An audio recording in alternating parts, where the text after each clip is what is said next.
Chapter 11. Dina.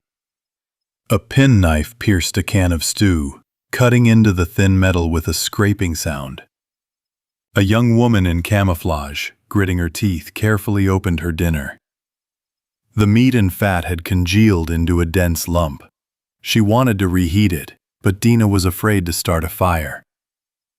The woman untied the bag of salted crackers and opened a liter bottle of water. She pulled a dusty chair closer to the window and peered through a gap in the curtains. Today, her refuge was an old wooden barracks on the outskirts of the village.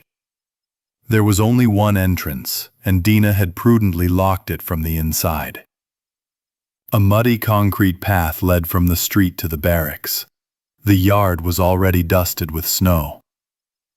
A skinny, spotted cat with a bald spot on its side scurried past the rusty swing and disappeared behind a rickety coal stove. There was a stove in the room, but Dina was afraid the smoke from the chimney would give her away. She knew there were creatures even more terrifying than zombies lurking nearby. This barracks was scheduled for demolition 50 years ago. But, as the saying goes, nothing is more permanent than the temporary. A huge poplar tree had already grown nearby, and several generations had passed in the barracks themselves. The residents maintained and repaired their dilapidated home as best they could, waiting for their turn in the resettlement program. But disaster came first. The barracks stood empty and, like a helpless old man, began to crumble before their eyes. Despite the dark, frightening, and dismal atmosphere of the house, Dina understood that tomorrow she wouldn't even have such a shelter. And instead of a ceiling and walls with peeling plaster, a gray sky and a wild forest awaited her. Dina was hardly a homebody. With just a backpack and a tent, she had already explored the entire taiga surrounding the village. But a hike, even a winter one, was one thing, and wandering with dim prospects for survival was quite another. The girl ate slowly. When her hunger subsided a little, she decided to save half a can of stew for tomorrow. As darkness fell, it became quite cold. Dina lay down on the bed, fully clothed, and covered herself with 2 thick blankets. Now, all she could do was listen. The creaking stairs and floorboards would betray anyone trying to get inside. But Dina heard nothing but her own trembling breathing. She used to come to this barracks often. Her friend lived there, and next door was a friend of her grandmother's. Now she has neither grandmother, nor friend, nor boyfriend. Her relationship with her boyfriend, of course, had been so-so. For the last year, she'd been arguing with him, breaking up, and getting back together almost every month.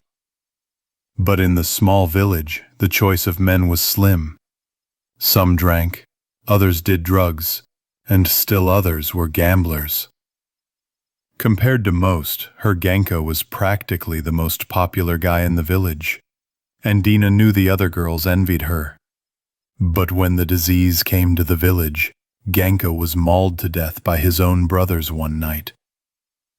His best friend Lidka became infected.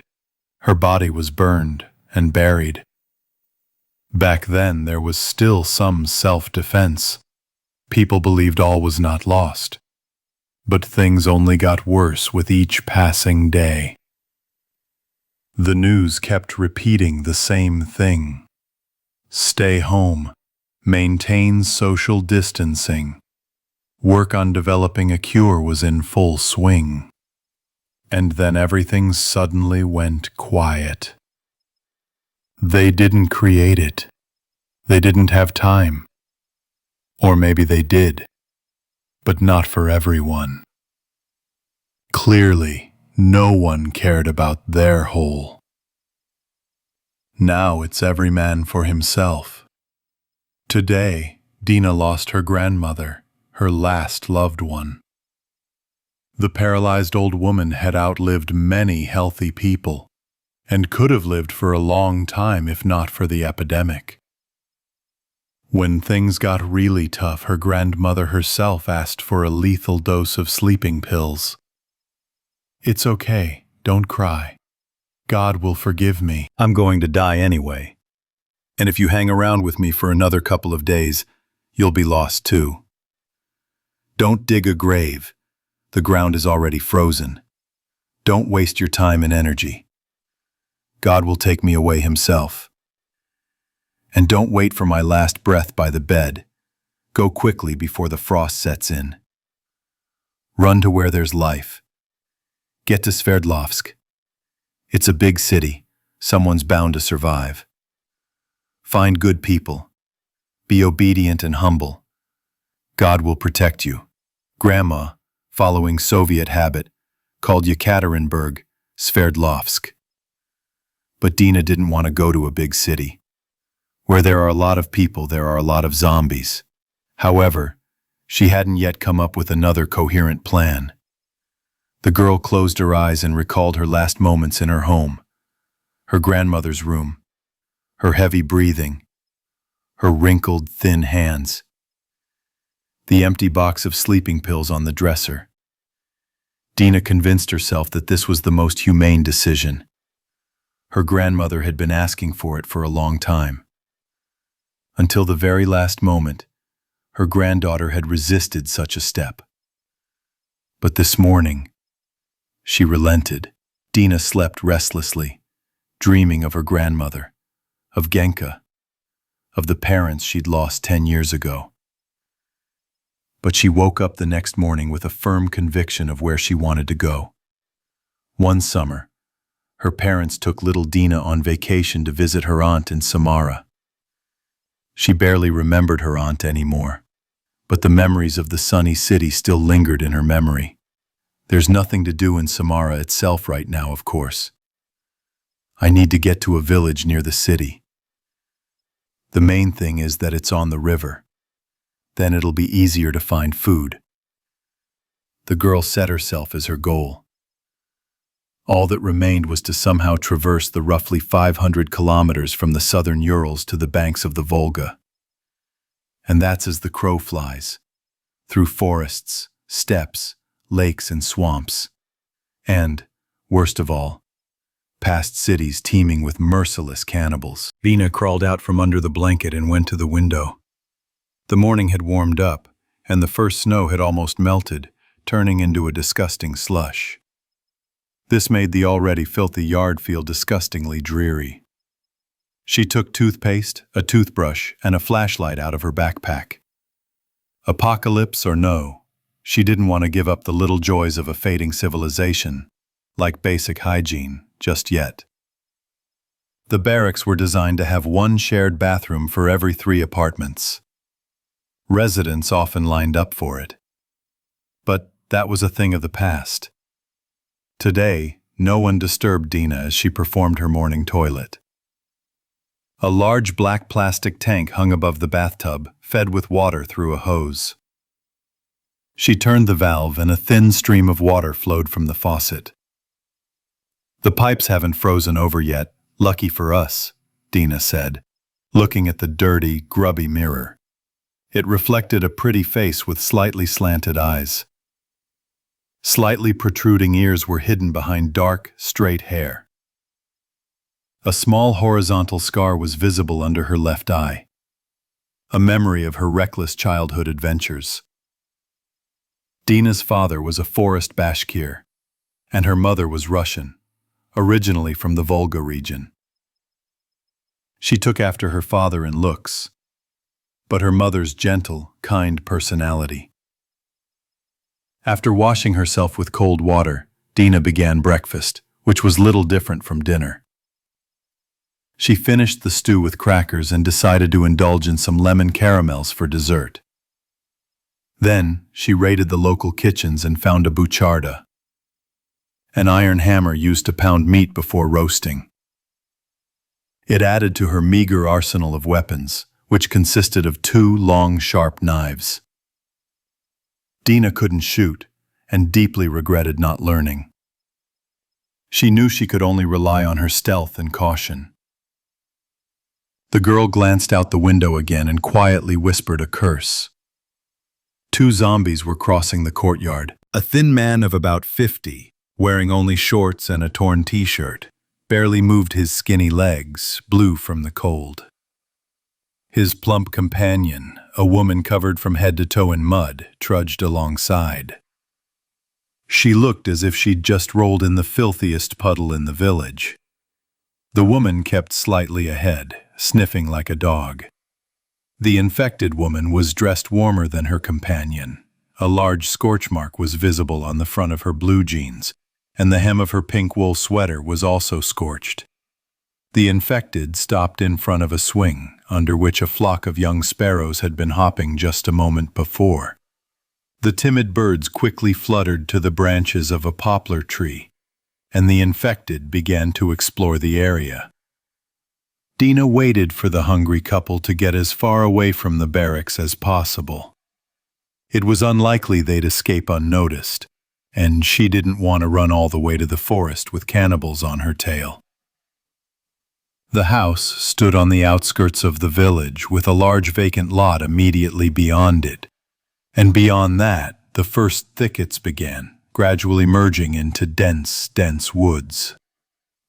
The village where Dina grew up was called Mezhdegorsky, but her grandmother often called it the shithole of the world. She had to escape this shithole today, and hopefully without any unnecessary adventures. She bolstered herself with the certainty that she could survive at least a week in the forest, barring a sudden severe frost that dropped to -30 degrees. Her backpack contained a warm winter sleeping bag, a good sturdy tent that had already withstood more than one downpour, a change of clothes, boots, a first aid kit, hunting matches, a flint and steel, and extra food. Anything useful she could find and take from home could be considered her inheritance. Dina often went hiking with friends and even alone. She knew how to navigate by the sun, what she could and couldn't eat in the forest, and how to disinfect water. But the thought of the upcoming ordeal made her stomach clench. Oh, if only Genka were here, the girl sniffled, remembering the boy, and quickly wiped her wet eyes with her sleeve. Right now she would have kissed Genka's perpetually unshaven, sullen, yet so familiar face, the one no one had seen without a cigarette since he was 12. Finally, the zombies left the yard and headed for the ruins of a neighboring barracks. It had caught fire 2 days earlier, and even after the roof and some of the walls had collapsed, it continued to emit acrid black smoke. Wasting no time, Dina threw on her backpack, descended the stairs and peered out. She quickly ran around the house, crossed the vacant lot, and deep into the forest felt safe again. Now she was in her element. The pine needles crunched underfoot, mixed with leaves. Ahead lay a mountain pass, and beyond it the true wilderness began. Grandma used to say that when the settlement was first built, bears would sometimes peer into their windows. But gradually the brown and gray predators were shot, and now the animals avoided the area. Only the starving bears wandered into Mezhdegorsky, where they quickly met their end. But now Dina was about to step into their territory, alone and without a proper weapon. The only reassurance was that the summer had been warm, and the bears should have accumulated enough fat to avoid further contact with humans. But this didn't apply to the wolves and lynxes. They didn't become any kinder by autumn. The girl found a convenient path and set off at a measured pace. As much as she wanted to get as far away from the village as possible, she couldn't rush headlong. She needed to distribute her energy over the course of the day. Dina had never been a fast walker. She often lagged behind the main group on long treks.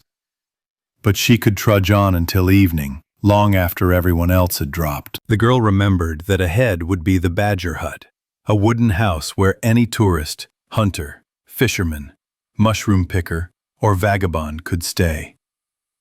About 15 years ago, it was built by the village head, Barsukov, and the place was named after him.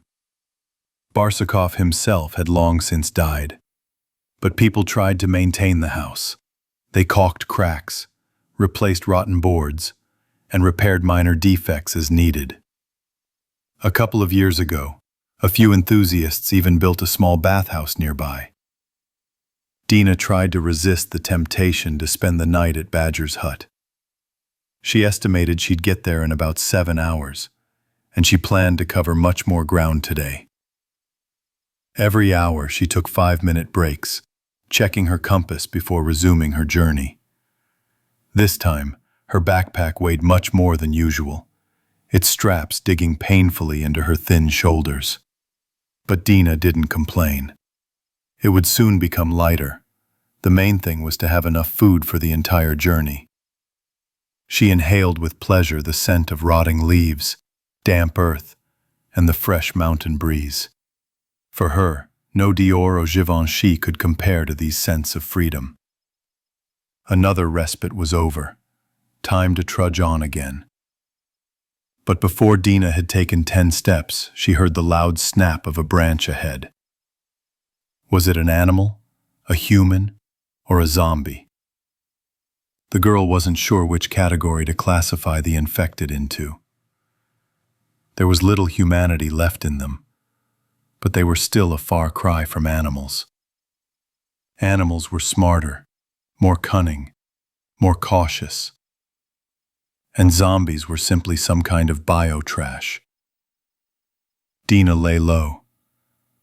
A couple of minutes passed, and the answer appeared in the form of an old man's swaying silhouette. The infected man was wheezing and coughing, his stubby, pointed beard matted with blood and drool.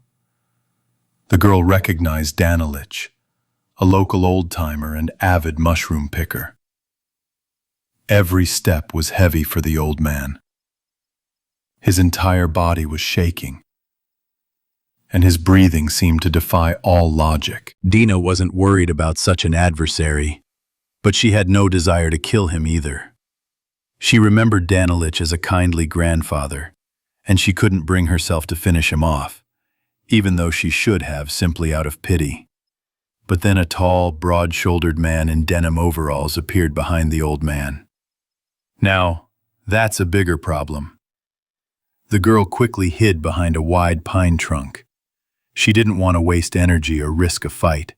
She simply waited for the zombies to pass by.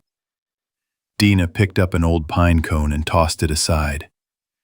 It rolled across the ground with a rustling sound, and the zombies noticed. The plan worked. The zombies dodged, and the girl slipped past them unnoticed. But about 50 meters away, she encountered a new group of cannibals. The infected were walking about 10 paces apart, and one of them spotted its prey before it had a chance to hide. Dina counted 8 or 9 individuals, but she knew there could be many more lurking nearby. When the village ran out of food, the zombies began to disperse into the surrounding woods. Many had already died, but not all. Before leaving her home, Dina spent a long time observing the infected from the attic. She noticed that they walked slowly, but as soon as they spotted a victim, they immediately became active. She often saw the infected chasing people, dogs or cats with great agility. The first 1 or 2 minutes are the most crucial. During this time, you need to get as far away from the zombies as possible while they're still cold.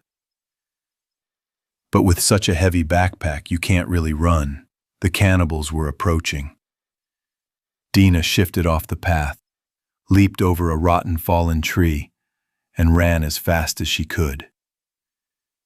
She hoped to slip between the infected before they closed ranks. 10 meters, 5, 3, just a little more. The main thing was not to stumble or lose her balance. Then, certainly death, no chance, but today she had other plans. The girl realized she couldn't run between the two enemies. The closest zombie charged at her with a hungry roar.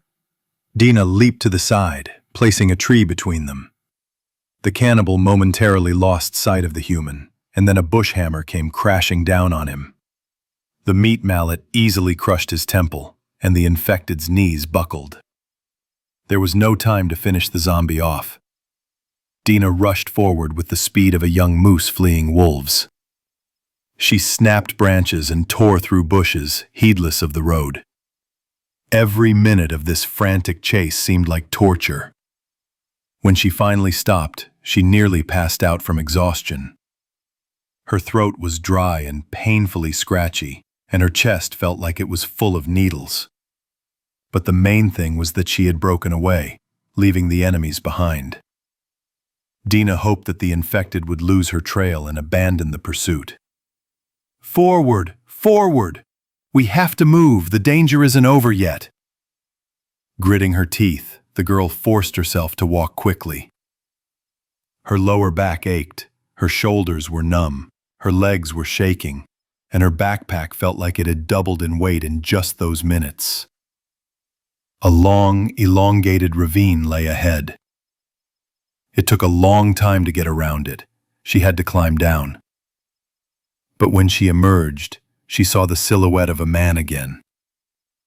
This time, it wasn't a zombie standing before Dina, but something worse. The stranger pointed a gun at her and ordered her to lie down on the ground.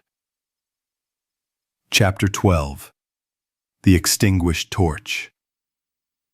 Ivan was awakened at the most inopportune moment, during the slow-wave sleep phase. For the first few minutes, Vorobyov felt like he had risen from the dead, and he longed to return to his warm grave, or rather, his sleeping bag. The cosmonaut was accustomed to waking up in the middle of the night to take over. But today, for some reason, the awakening was especially difficult. "Looks like there's too much fresh sea air," Ivan decided to himself, struggling out of the tent. Sukhoi was already sitting on the shore, sipping hot tea from a mug as if nothing had happened. A small fire crackled in a nearby hole. "You snoo. The sea drowns everything out," Vorobyov answered listlessly, wiping his face with cold water. "Have you come up with a plan?" The cosmonaut tilted the kettle and poured himself some strong black tea. "I thought of it. I thought of it before bed. Tonight, when it starts getting dark, we'll go into town. In the dark, zombies, at least the slowed-down ones, have poor vision, so it'll be easier to slip through. Won't you get lost at night? It's a half moon now. If the sky isn't overcast, there'll be enough light. I can navigate around that area just fine and can find it by touch." "Half of what?" Sukhoi frowned and tugged at a hair on his sideburns. "Half moon. Yes, that's what I call it when there's half a moon in the sky, like now." "It's funny. I'll have to remember that." "Okay, I'll go take a leak. I already drank 2 mugs of tea while I was waiting for you." Sukhoi groaned, stood up and, his feet crunching on the cobblestones, headed toward the cliff. Meanwhile, Ivan mentally replayed the details of the upcoming sortie. He recalled the layout of streets and buildings, possible flanking and retreat routes, and the likelihood of having to retreat was very high. The sun was slowly creeping up somewhere behind the cliff. Vorobyov decided not to wake the boys yet. They'd be leaving late in the evening anyway. The thought of seeing his parents today made his eyes sting. Ivan understood the importance of keeping a cool head. He couldn't be stupid. Other people were taking risks with him, and he couldn't let them down. The delicious aroma of breakfast wafted from the fire. The captain busily cooked, sampling and adding salt to the pot. Gorik was already awake and wandering along the shore, collecting dry firewood. Soon, Max's head appeared from the tent, followed by Leka. The last to join the group was a well-rested Vassian. "It's boring to sit here until evening. Maybe we should go for a walk, explore the area. Maybe we'll find something useful." Sova looked at his friends and felt Sukhoi's disapproving gaze on him. "There's nothing special here," Vassian shrugged. "It's just a typical village, mostly privately owned. The main attraction is Gazprom's Fakal Sanatorium. It's right nearby. The captain adjusted his cap on his head and coughed into his fist. Would you like to go there for a therapeutic massage? Or maybe try acupuncture? If this is a sanatorium, maybe we can find some medicine.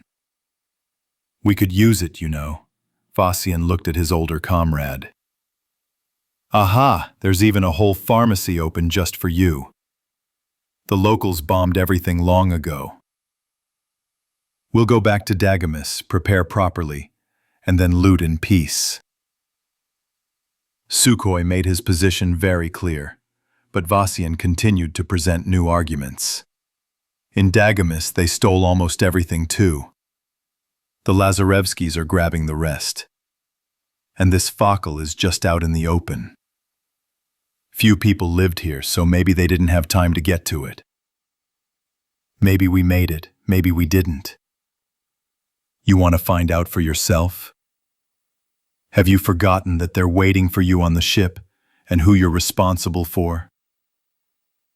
The guy didn't answer, scratched his stubble and spat to the side.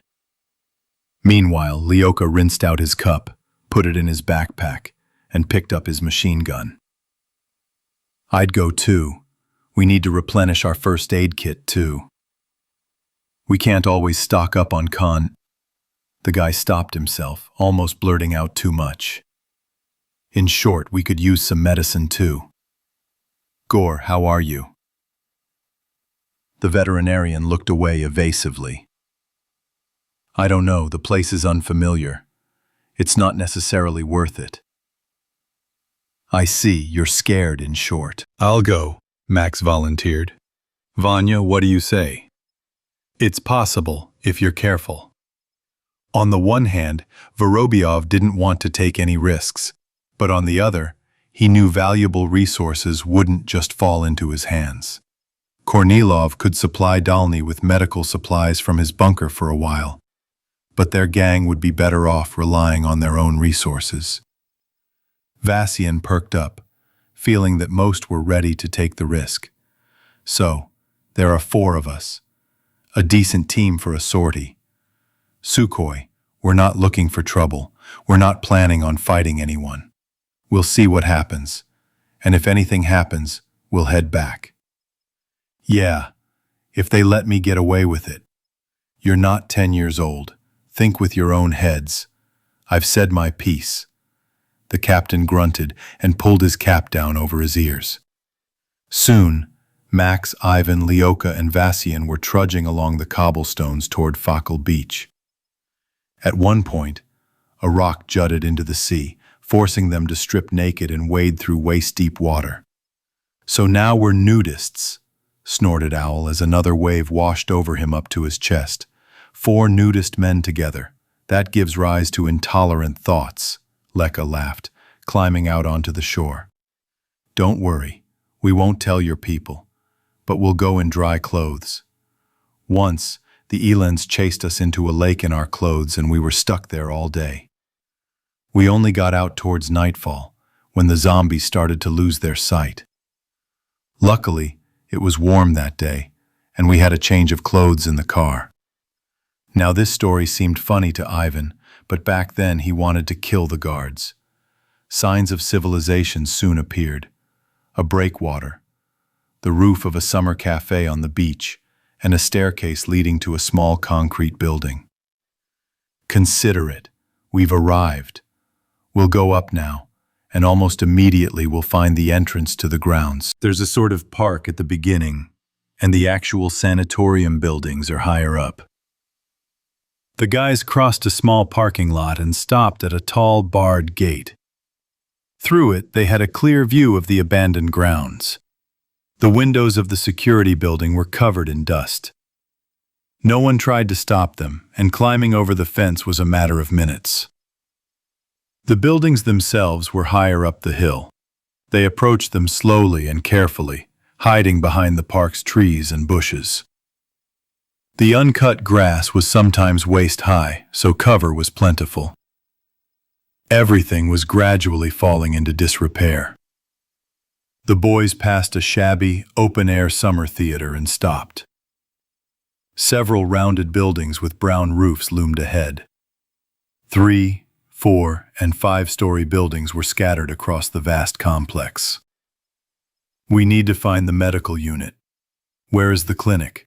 Ivan asked, looking around intently. "I think there." Vasyan pointed his finger towards a compact modern building that stood in stark contrast to the Soviet-era architecture. He stepped out onto the path and took a few steps when suddenly, a burst of automatic fire thundered. About 10 meters in front of Vasyan, the bullet sent sparks flying from the paving stones. The next volley struck the spot where he'd been standing a second earlier. The boy managed to jump aside, climb over the bushes, and crawl into the shelter of the trees. "The only thing we can do here is bullet therapy. Let's retreat." Vorobyov backed away without raising his head. "They're shooting from that roof over there." Max spotted the enemy on one of the buildings. "We can't get close." Meanwhile, the shooter fired several more bursts into the area where Vasyan had disappeared. One of the bullets kicked up a spray of dirt and buried itself in the lawn, 3 steps from Lyoka's head. Under cover of the vegetation, the friends managed to retreat without losses and rushed back to camp. At a protruding rock with a sign reading, "Leave your clothes, all who enter here," they stopped to catch their breath and set up an ambush. From here, the shore was clearly visible for 100 meters. 5 minutes passed, then 10, but no one appeared. "They won't follow us. They just scared us so they wouldn't enter their territory." Lyoka tried to calm his breathing. He was in a serious panic. Ivan rose from behind the rocky embankment. "That's it. Let's get to the boat." By the time the friends reached their destination, nothing remained of the camp. The fire had died down. The tents had vanished. Gorik sat in the boat, while Sukhoi waited for the others on the shore. Noticing the hapless stalkers, the sailor immediately started the engine.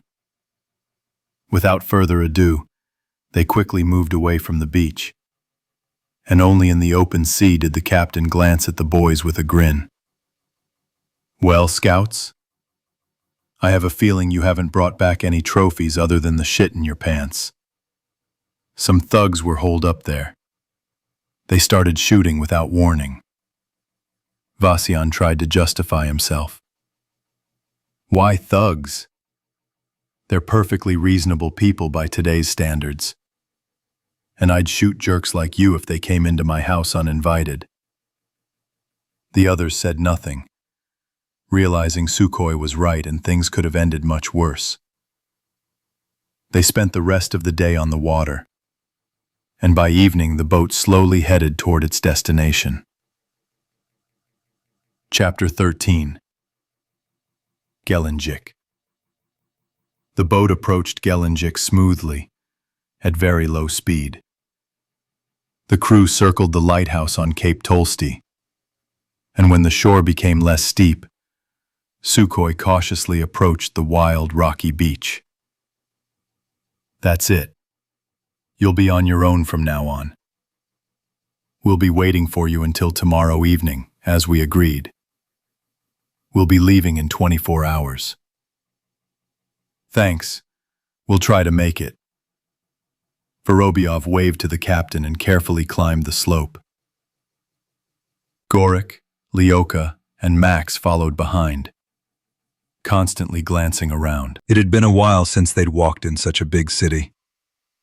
After the trouble in Divnomorskoye, the boys had given up hope of a safe foray into Gelendzhik.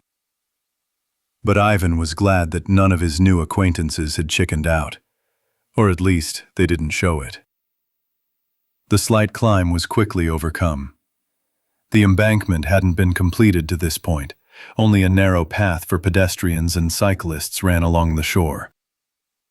Beyond it began a small area lined with old pine trees, a shady green spot for those who didn't like lounging on the beach. "Let's see what's going on here," The cosmonaut sat down on the slope, hiding behind the overgrown tall grass. They couldn't believe the silence, which tried to deceive them with the carefree singing of birds and lull them to sleep with the rustling of branches. Somewhere out there, in the city, danger lurked. Hordes of hungry zombies, or angry people from whom you never knew what to expect. But they would have to go there. The sun was setting behind a cloud today, tinting the sky above the sea with beautiful orange rays. The small green mountains on the northern side of the bay took on a gray evening hue. No one was left to light the laser projection of the word Gelenjik on the slope of the Markotk Ridge. Once upon a time, the city's name had been carved in stone on this spot, and even earlier, the phrase "Lenin is with us" had stood there. But Lenin had already been buried, and the stone letters had been replaced with modern technology. And now all of this was plunging into the dark abyss of the post-apocalypse, where all the great and small achievements of humanity were disappearing. "Shall we go in the dark?" Max pulled a silencer out of his backpack and screwed it onto his pistol. During their visit to the government bunker, the boys were able to acquire new weapons. Each was issued a PL-22, the latest modification of the Lebedev pistol, complete with a laser designator and underbarrel flashlight. It only entered mass service in 2027 and was considered one of the most advanced pistols in the world. Ivan received a tactical silencer for his AK-12 assault rifle. It's true, they say. Happiness loves silence. The sawed-off hunting rifles they'd started their journey with from Novosibirsk had been retired and were now carefully stored at home in Dalny. The cosmonaut glanced at his watch, then at the sunset. "We'll be leaving in about 40 minutes. I'd like to climb onto the roof and look around from above." Leka stared at the nearest hotel, assessing how to get into it. "It's dangerous. What if the same fighters as those at Fakal are on this roof? We won't be trespassing on foreign soil for now. Only in extreme cases. Streets and roads, I hope, are considered neutral territory here," Vorobyov said, taking off his sneaker and shaking out the small stones. Not a single zombie or human appeared nearby. This inspired a glimmer of optimism, but everyone preferred to remain living pessimists to dead optimists. Darkness was quickly descending on the city. "I'm first. Max and Gorik are behind me. Lyoka, cover the rear. If a fight breaks out, we'll spread out so we don't shoot each other. Don't turn on your flashlights yet." The cosmonaut, as the eldest and most experienced, gave orders. The boys walked slowly, stopping frequently at every suspicious corner. At the intersection next to the huge Aquatoria residential complex, they heard a noise. Gorik peered through his thermal imaging binoculars. Another gift from Kornilov's hoard of treasures. 100% zombies. Normal people wouldn't be hanging out in the middle of the street at night, the veterinarian reported and handed the device to Vorobyov. Several infected people stood leaning against the fence and trees. Many were lying or sitting, hunched over in the most intricate positions. They seemed to be snoring. "I can even hear it from here," whispered Leka. "They're still nowhere near Vanka. He snores the loudest." Owl laughed silently and immediately received a light jab to the liver. Vorobyov counted his opponents. "About 30 cans. Screw them, it's not worth the trouble. Let's go around them." The friends stumbled upon several such zombie dens dozing on the streets of the deserted city. The boys were glad they'd decided to go at night. Navigating Gelenjik's narrow roads during the day would have been much more difficult. The moon hid behind a cloud again, and now they could only see a few meters ahead. Their speed slowed to a snail's pace. Finally, they rounded Spartak Stadium, crossed another intersection, and turned onto Shevchenko Street. The journey, which had previously taken about 20 minutes, stretched to almost an hour and a half. However, they weren't pressed for time yet. The old pine trees on the side of the road swayed gently in the night breeze. The cosmonaut scanned the area with a thermal imager and saw nothing suspicious. There, almost there. A few minutes later, they stopped at the concrete fence of a mini hotel. Ivan's parents had visited old friends here almost every year. Now, beyond the fence, only the charred hulk of the building loomed. The roof had collapsed, the windows had shattered from the fire, and the fire had spread, engulfing several more houses. Vorobyov touched the gate. "Okay, Max and I will go into the yard, and you spread out and cover us from the street." For 15 minutes they studied the ruins of the fire in search of bones or other human remains, but found nothing. The house could have caught fire while it was empty. They might have been somewhere safe at the time, Owl tried to reassure his friend. "There are no safe places here. You know it yourself." Ivan didn't want to return without success, but he also didn't know where to look for his parents. The cosmonaut looked around and exhaled heavily. "Go back to the boat. Convince Sukhoi to wait until tomorrow night. I'll stay here all day, try to find them. Maybe they're sleeping among those cannas in the next block. I don't want them wandering around like this, understand? If I see them, I'll end their suffering, and then I'll reach shore tonight. That's the new plan." "The plan's fine, but I'm staying with you no matter what. We can't do this without backup, so..." Max didn't have time to finish. There was a barely audible rustling sound, then Gorik's scream and a chaotic burst of machine gun fire. "Arr! Aye!" Ivan and Max climbed over the fence and found the veterinarian unconscious on the asphalt, covered in blood. Lyoka stood nearby, his head raised, spinning around, looking for someone. "What the hell?" Vorobyov crouched down to examine Gorik. Blood was gushing from the vet's cheek, and his clothes were torn across his shoulder and back. "That thing came from God knows where. I was watching that area. Gor was watching the other. Suddenly he started screaming. I turned around and there was that beast sitting on him. Then it jumped up a tree, then climbed the house and disappeared." A terrified Lyoka stuttered and haltingly explained what had happened. "What creature? What did it look like?" Max moved the laser sight of his pistol from the trees to the roof and back. "It was dark, I couldn't see a damn thing. It was big but flexible and fast. It knocked Gorik down. They were wrestling on the ground. I was afraid to shoot right away, I could have hit him." "Who was shooting then?" Ivan had already pulled the first aid kit out of his backpack and was bandaging the wounded man's head. "Gorik did the shooting. He was so scared he fired into the air until he dropped his gun. She must have attacked from behind." Lyoka stood there, pale as a vampire, as if the blood had flowed out of him, not the vet. "A panther, or what? Or a lynx?" Max asked, feeling a sudden urge to pee. "What the hell kind of lynx is this? It looks like a human, but hairy. Some kind of weird zombie. I didn't even see its face. Elands don't jump through trees. That thing nearly tore his head off in 2 seconds. We need to get out of here, and fast. Back to the boat." The cosmonaut brought Gor back to his senses, helped him up, and offered him a shoulder. This time, Lyoka led their squad while Max covered the rear. Ivan alone carried the wounded man, who could barely stand. "Zombies.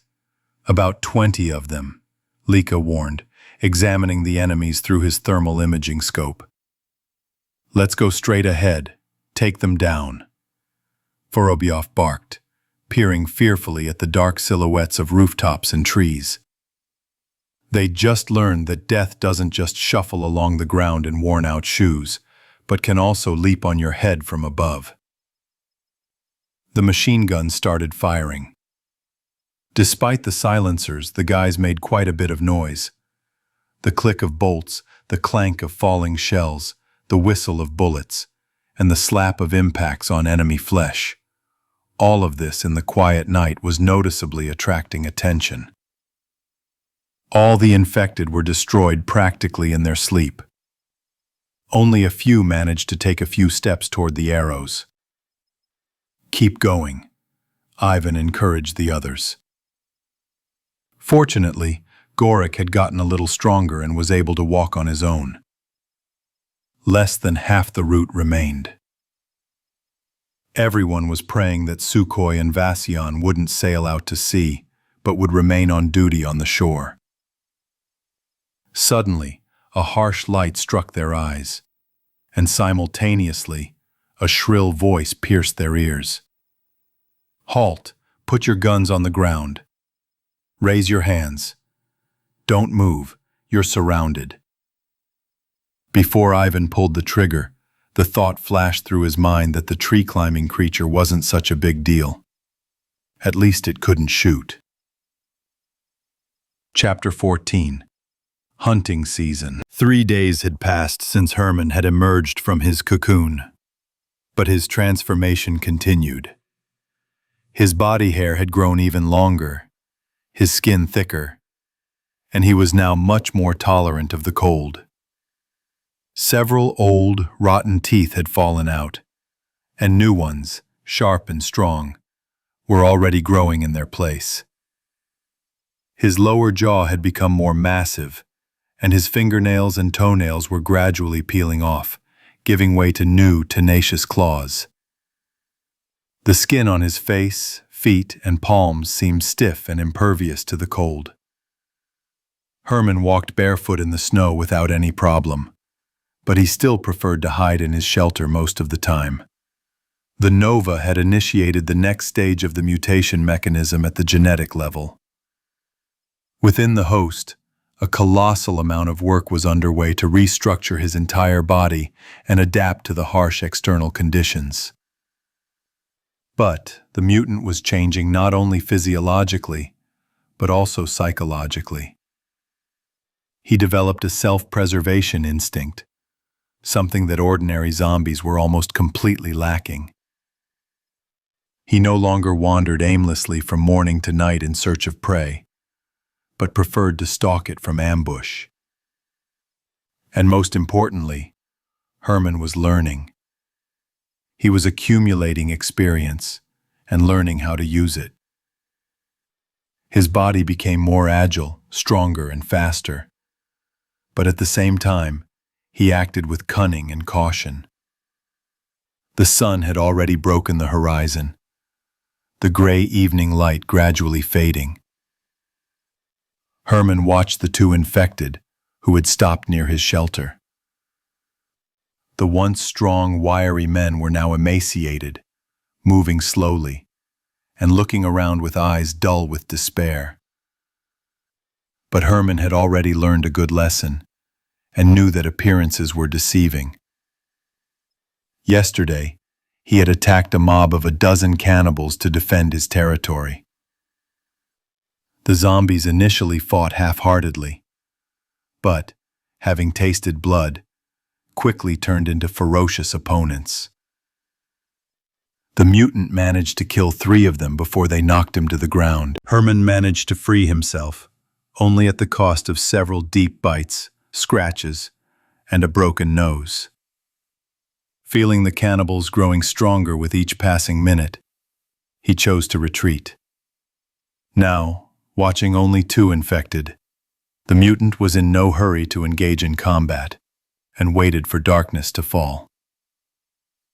Herman noticed that the zombies rarely moved around the village at night, and was biding his time. Finally, he emerged from his hiding place and crept up on his opponents. The mutant attacked from behind, knocking one man to the ground and sinking his claws into his throat. The second zombie attacked, but Herman quickly dodged, shifted to the side and disappeared behind the cab of an old gazelle. The infected lost sight of him and turned his head helplessly. Herman realized his opponent had poor vision in the dark. He dropped to the ground and began crawling like a lizard, then leaped at the cannibal, grabbed his head in his hands and spun it sharply. His neck snapped, the infected's legs buckled, and he collapsed. The first wounded zombie had meanwhile regained consciousness, blood oozing from its throat, but the mutant's claws had left only a shallow wound.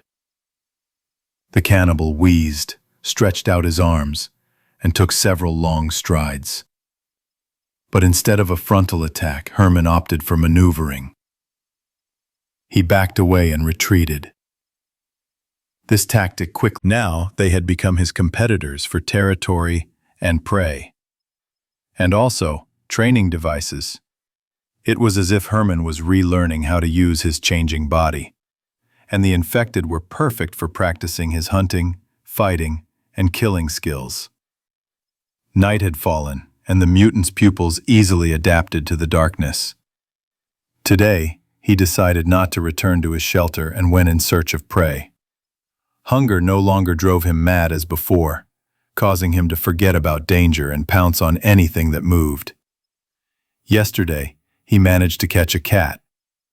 The animal fought desperately for its skin, and the inflamed scratches on his hands became the price for dinner. Along with the instinct for self-preservation, pain returned. Pain taught caution. Pain forced patience, and most importantly, pain forced thought. Thinking about how to prevent the pain from recurring.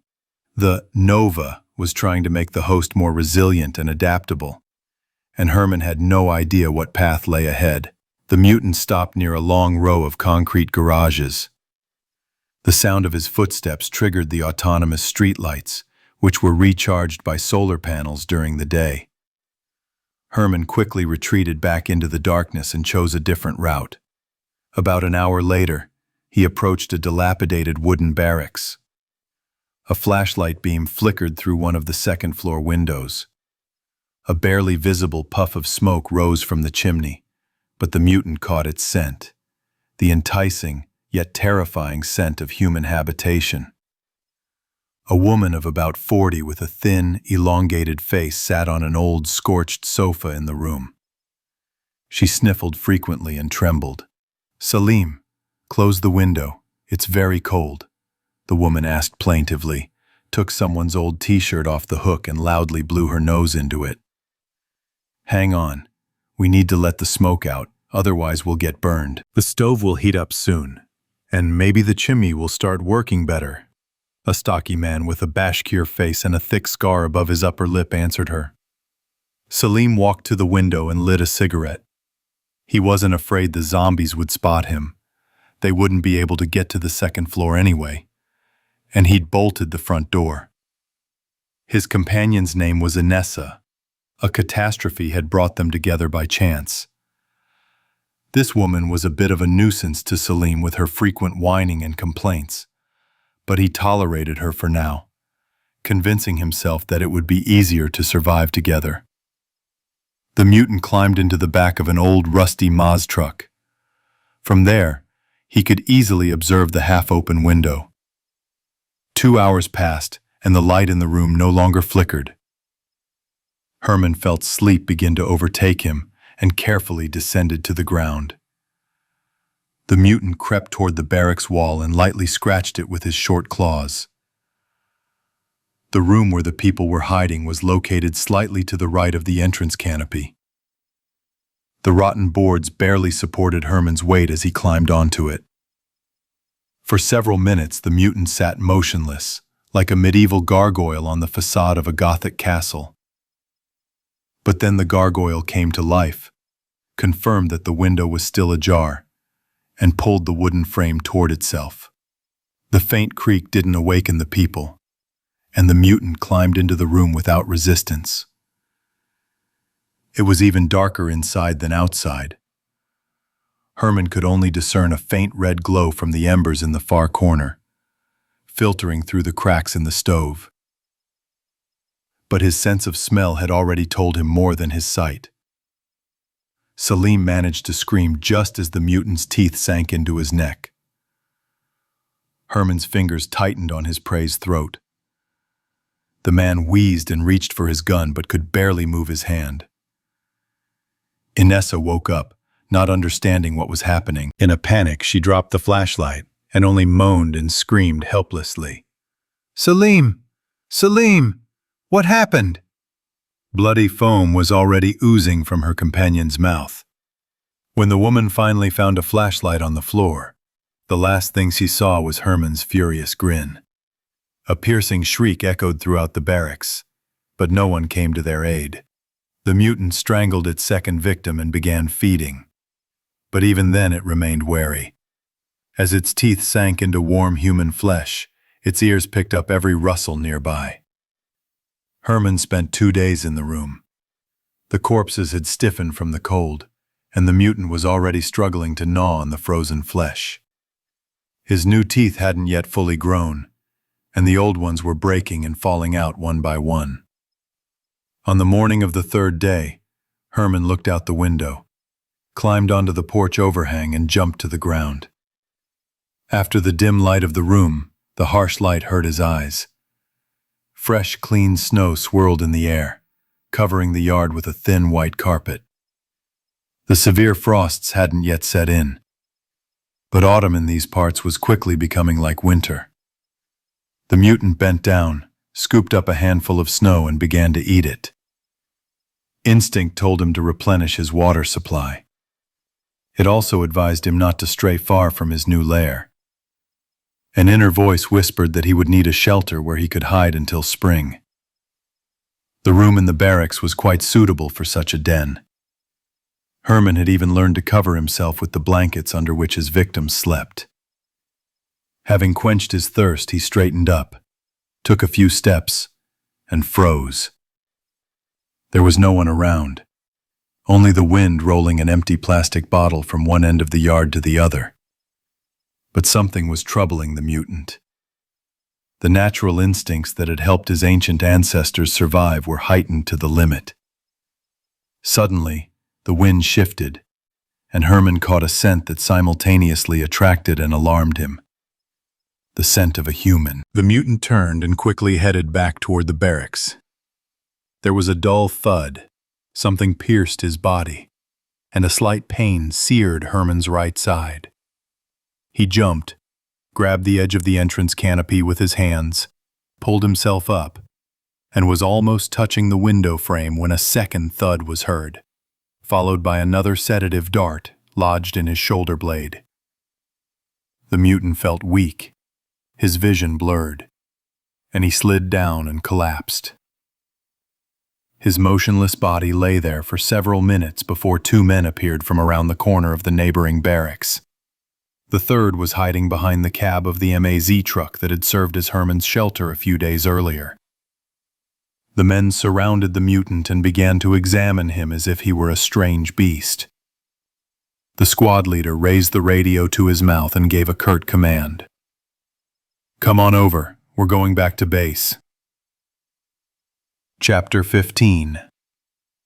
Cold Revenge. The professor sat on the 2nd floor, flipping through the radio channels. In the evenings, out of boredom, he sometimes amused himself by listening to the frequencies. Every now and then he managed to pick up a signal. Then they started speaking Chinese again. Or rather, Kaimovich assumed it was Chinese, since he couldn't make out a word. A female voice was insistently repeating something, perhaps telling them where the shelter was or how to react if a dozen cannibals were trying to eat them. His radio station had recently picked up and recorded such a signal in Russian. The announcer, in a serious, low voice, urged them to remain calm, comply with the orders of the police and law enforcement, stay home, and practice maximum self-isolation. At the slightest sign of infection or a rise in temperature, call an ambulance immediately. This message was broadcast at the very beginning of the epidemic, when the authorities had no idea how quickly the entire healthcare, control, and law enforcement systems would collapse. The recorded voice of a man who was likely long dead continued to broadcast from a forgotten autonomous repeater. Albert Borisovich chuckled once again after the announcer's words about the situation being under control. He alone had been under control, until the moment he let Andrei, Masha, and their entire group into his home. After that, everything went down the drain. The professor turned his gaze to Tanya. The little girl was sitting on her bed, combing a gray stuffed rabbit and whispering something in its ear. She'd managed to take this battered toy from home and carried it with her the entire journey. The rabbit seemed to be listening to its owner, and meanwhile, its unblinking black eyes were staring intently at Kaimovich. The girl tenderly embraced this small piece of her former happy world, which reminded her of her family. Albert Borisovich suddenly realized he'd lost control long before his lab assistant's intrusion. He'd violated his principles the day he'd brought Tanya into the shelter. Perhaps because of her, he'd wavered and saved his employees and their entire gang. The light and dark sides of his consciousness clashed with renewed vigor. At such moments, his head would immediately begin to ache, especially in the back of his head, where a drunken gang of thugs had crushed his skull in Novosibirsk. It seemed like a routine incident, a commonplace crime. But that fateful evening became a turning point for all of civilization. How dangerous it can sometimes be to offend the wrong person, seemingly insignificant, essentially even helpless. But if that person possesses a secret power, something terrible can happen. Kaimovich possessed such power, and it was enough to destroy the entire previous world order. To do so, he risked everything he had: his life, freedom, wealth, security, and career. But his personal sacrifices seemed trivial compared to the billions of tragedies that followed. "I'm going to bed. I want to go to bed early today. I need to check the traps in the morning." The mentor paused and listened. "Do you hear?" "No. Why?" Tanya didn't notice any suspicious sounds. Everything seemed as usual. The light rustling of mice under the roof, the creaking of wooden floorboards, and once a minute a drop of water from the sink would fall into the basin on the floor. "Well, I can't hear you either. He was howling all night yesterday. I hope he finally falls into my trap." The professor's voice tinged with hope and concern. "Yes, definitely silence. Maybe he ran far beyond the pass? Don't count on it too much. It's either we get him or he gets us." The wolf howled almost every evening, prowling around their lodge. Kaimovich knew the seasoned gray predator would seek revenge for his mate. But then Albert Borisovich found an unexpected ally in the form of their shelter host, Jeka. The professor gave him a gun, and in payment, the Shorin promised to help them all winter. They had already gone hunting together and brought down 2 boars. Jeka taught Kaimovich how to properly set traps and snares. He honestly shared the secrets of hunting and forest survival. He showed him how to skin and tan a hare's pelt, then use it to make clothing. But despite this, Albert Borisovich was still wary of his new acquaintance. He studied, diligently absorbing all the knowledge, but resisted the idea of their conversation developing into friendship. The mentor looked at the girl and for the first time since Dodge's death stroked her head. "Good night." Tanya even flinched in surprise. It had been a long time since she'd been spoiled with parental affection. Compared to her kind, smiling father, Albert Borisovich always seemed sullen, stern, and cold. He was the complete opposite of Tanya's father, and after the deaths of Venya and Dodge, he became even more withdrawn and distant. "Good night. I'll play a little and then go to bed too," the little girl promised as Kaimovich descended the stairs to the first floor. The wolf howls didn't disturb the men that night. The professor knew it was too early to rejoice. He woke up with the faint hope of finding a gray wolf with a broken paw in a trap and shooting it calmly. Albert Borisovich heated up breakfast and went for water. By the time he returned, Tanya was already sitting at the table, sleepily rubbing her eyes. "Wow, the weather is nice today. I'll go for a walk while you soak the dirty clothes." "Okay, what should I cook?" "You can boil the noodles, but in general it's a matter of taste." Half an hour later, Kaimovich was already striding through the forest on hunting skis. He peered intently at the snow, trying to master the hunting literacy, as Jekka called it. The professor spotted a hare's track, then found the print of a smaller animal, perhaps a squirrel. Some bird was hopping around, but that didn't interest him much. The shelter owner had once shown him a wolverine's track and warned him how dangerous it was. Fortunately, lynxes hadn't yet ventured into their territory. But the prospect of an encounter with a bear in the spring was quite real. When the mentor left, Tanya went about her usual chores. She made her bed, swept the floor, put away the dirty clothes, and started heating water for the laundry.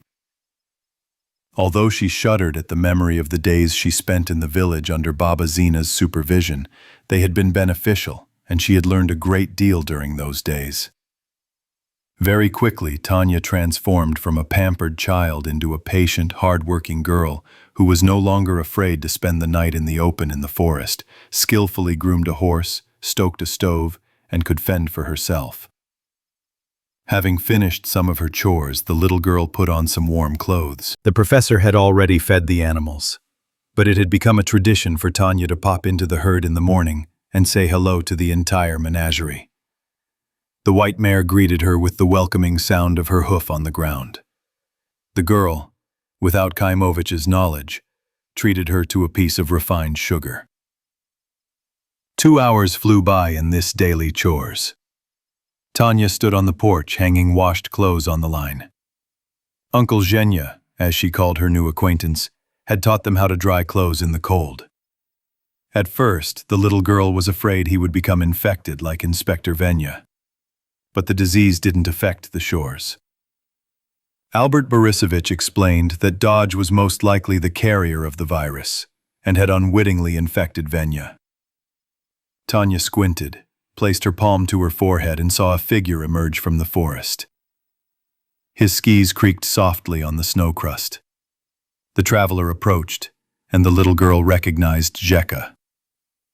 He waved, and the girl returned the greeting. The shores were missing several teeth, but he always had a big smile, not at all embarrassed. "Ezen," Jekka greeted in his native language. "Is Igor home?"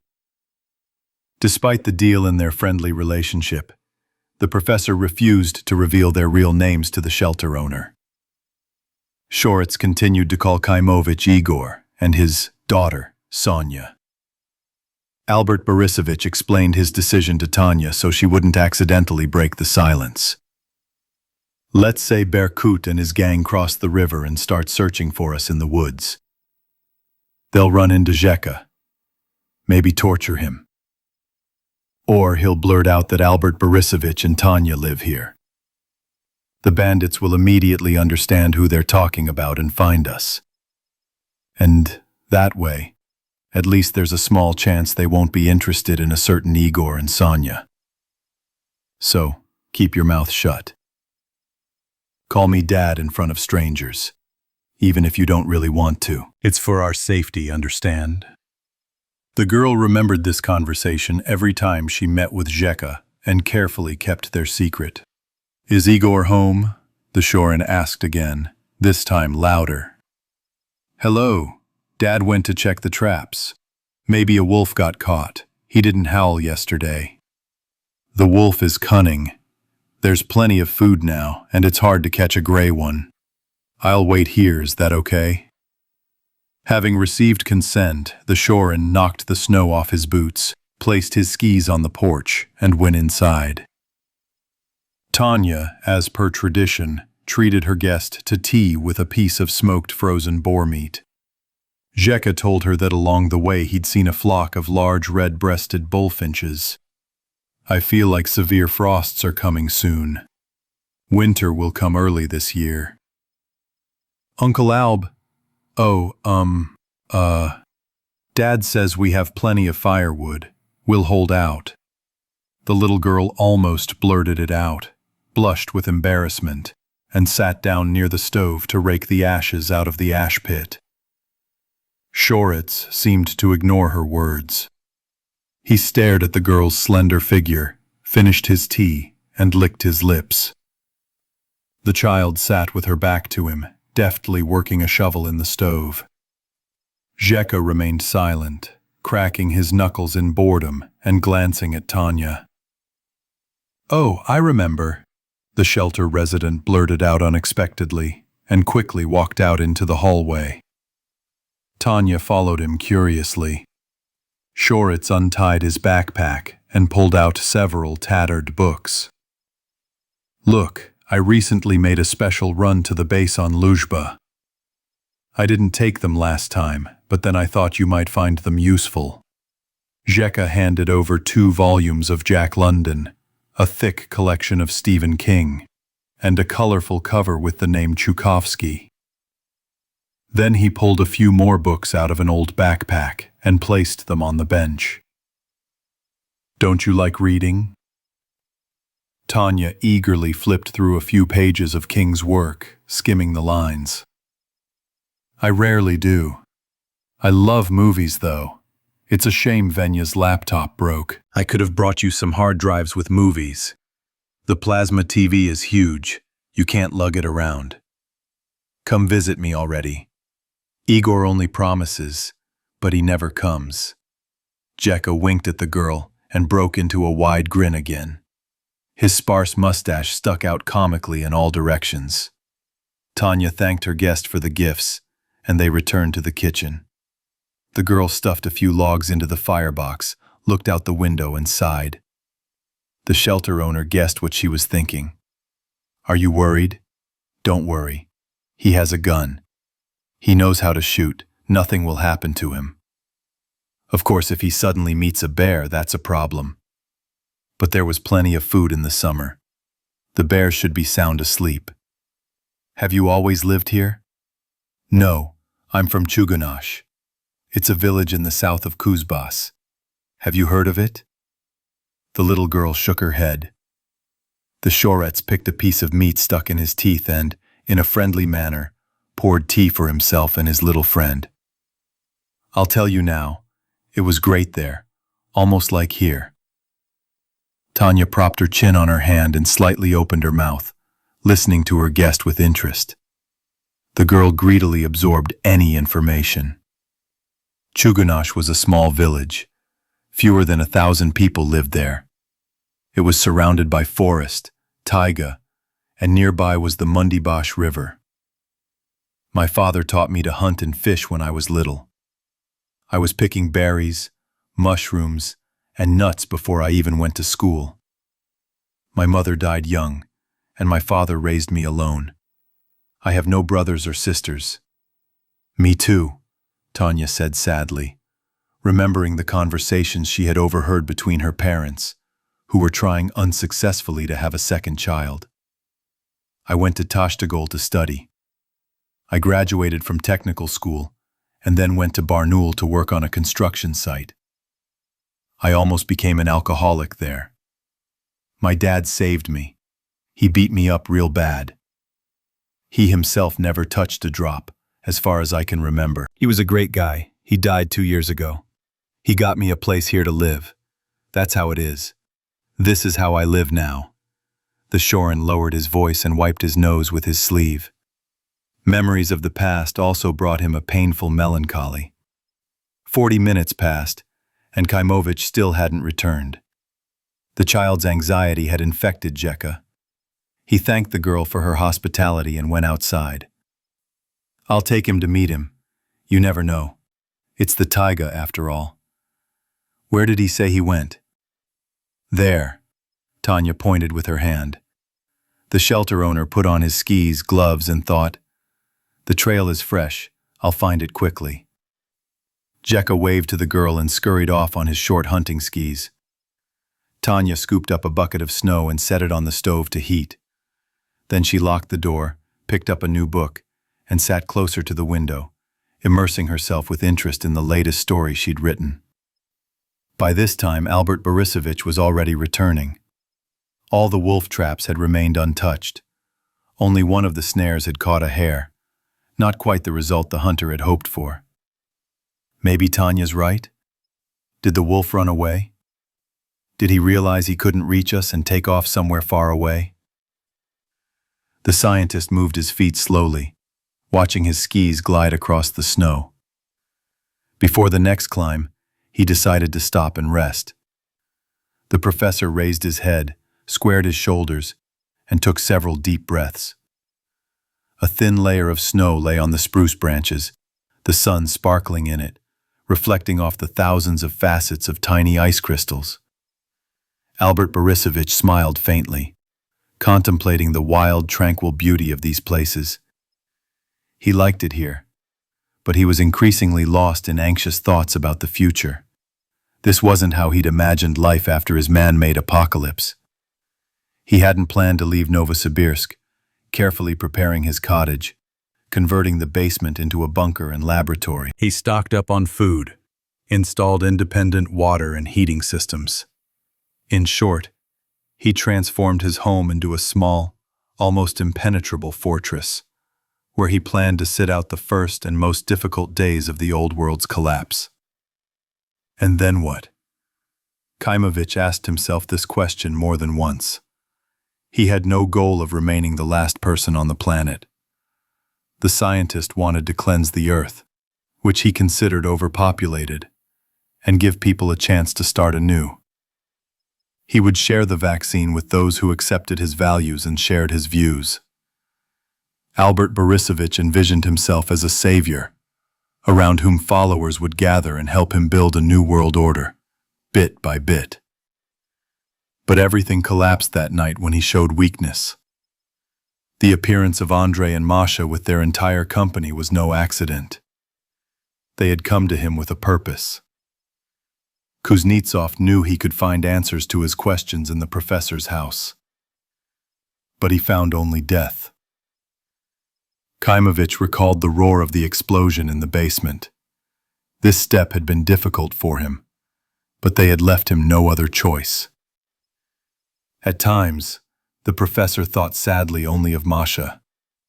But at that moment, he hated them all. Albert Borisovich sometimes asked himself, would I do the same now? Kill them? Burn them alive? One thing he knew for sure. The door of his home would remain closed to uninvited guests. But that was now a distant, irrevocable past. And the future seemed as unclear as the misty outlines of the peaks of the celestial teeth, now hidden behind a thick white cloud. Kaimovich understood he knew too little about his brainchild. He needed to continue studying Novaya Zvezda and understand why some people were immune to the virus. He had almost no doubt about this, although he had initially denied it. Would those infected survive the harsh Siberian winter? This question also troubled the scientist. He entertained the possibility that some of the infected might somehow survive until spring. However, Kaimovich was terrified by the prospect of returning to Novosibirsk.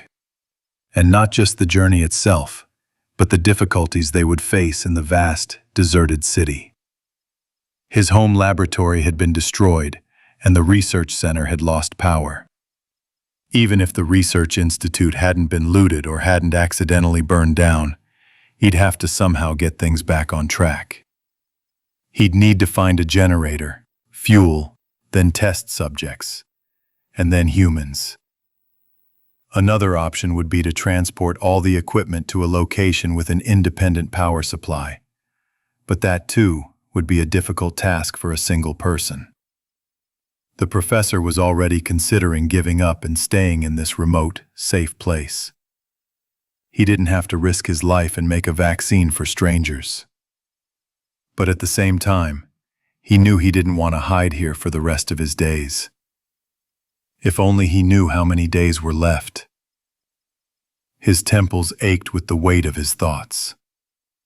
Kaimovich decided to let go and simply drift with the flow of time. I'll think about it in the spring. We'll see then. Winter's long. Anything can happen. Why get my head around it too early? The professor reassured himself once again. But a couple of days later, he couldn't help but return to these questions again. It was less than an hour's walk to the house. Albert Borisovich always worried when leaving Tanya alone, especially after the incident with Dodge.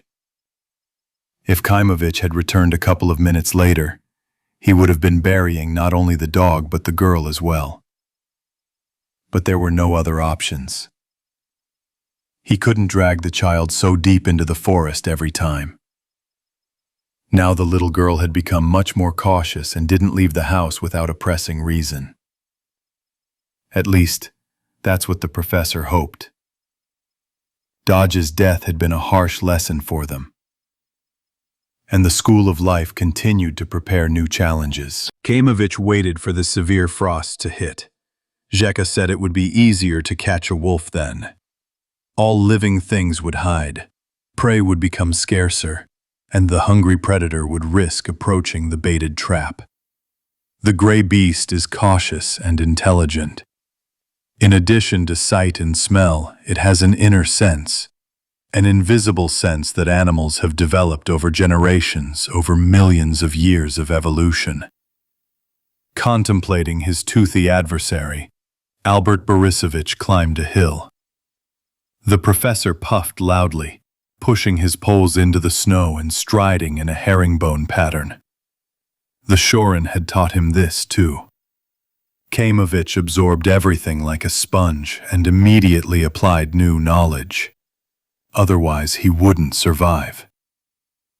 Over these months, the scientist had changed significantly, not only mentally but physically as well. His muscles had strengthened, his body had become more agile and resilient. Now it was hard to recognize him as the frail, stooped man in the lab coat. Having climbed the incline, Albert Borisovich stopped and wiped his glasses. Steam billowed from his breath, and he was sweating. But he knew he couldn't stop for long. He was hot now, but in a few minutes the cold would begin to grip his muscles. Suddenly, out of the corner of his eye, he caught movement among the trees. The professor quickly put on his glasses and took aim. The gun barrel swayed slightly, moving smoothly from one fir tree to the next. A hare? A bird? A fox? A wolf? A man? The last option seemed the most unpleasant to Kaimovich. Perhaps he was just imagining things. Or was he hallucinating? A peaceful silence reigned in the forest. A light breeze echoed with the faint rustle of branches. Kaimovich assumed it was a false alarm and carefully rolled down the hill. A quarter of an hour later, he again thought he saw a silhouette flicker to the side. The scientist didn't slow down.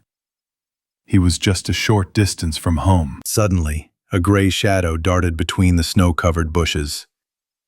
The professor raised his rifle, but the creature seemed to vanish into the dense juniper thicket. His pulse jumped sharply, his hands trembled, sweat appeared on his forehead, his mouth went dry. Albert Borisovich suddenly felt all the signs of impending panic. That jump definitely wasn't a hare. The cross-eyed ones don't get that healthy. Kaimovich could feel it in his bones that he was being watched. Something crunched behind him, and the scientist whirled around and fired. He missed, but the roar and the smell of gunpowder gave him confidence. The wolf had been circling the man for over an hour, waiting for the right moment to attack. The professor was afraid to stay put, but running, constantly looking back, was also terrifying. He waited for the beast to reveal itself, but it remained invisible. The scientist was slowly moving clockwise around his axis, carefully stepping on his skis, when he suddenly saw a pair of yellow eyes between the old pine trees. The charge struck a tree, tearing the bark off the trunk. The second volley struck a snowdrift, concealing a large boulder. The wolf disappeared again with mocking ease. Kaimovich rushed forward, eager to find himself within the protection of the thick walls. He knew he wasn't playing by his own rules. Sooner or later, he'd run out of ammo, or it would get dark.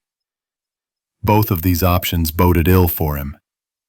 3 minutes passed, and they had to stop and shoot again. Then the professor disappeared behind the trunk of a mighty cedar to reload. But the gray, ghost-like figure instantly appeared a few steps away. The scientist managed to squeeze the trigger, and missed. A second later, its fangs closed on Kaimovich's forearm. The beast tore his clothes in one motion, and blood spattered red across the snow. Albert Borisovich screamed, but only the trees heard his cries. The pines spread their spreading limbs, indifferently watching the fight. Or rather, not even a fight, but a real massacre. In close combat, the man had no chance. The professor's heart-rending scream merged with the predator's growl. The beast was venting on its prey all the rage and anger it had accumulated since the death of the she-wolf.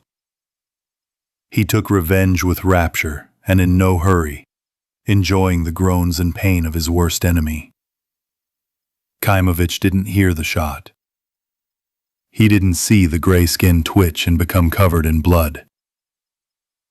Only later did he feel someone slap him hard across the cheeks. The professor opened his eyes with difficulty. Zheka's gloomy and worried face looked back at him. "Can you get up? You can't lie there for long. You'll freeze. I'll help you get there." The scientist stared at his hands. The Shorian had already managed to bandage them with a torn t-shirt. "How long was I unconscious? Where did he come from? Where's the wolf?" Albert Borisovich stood up and only now noticed that he'd wet his pants.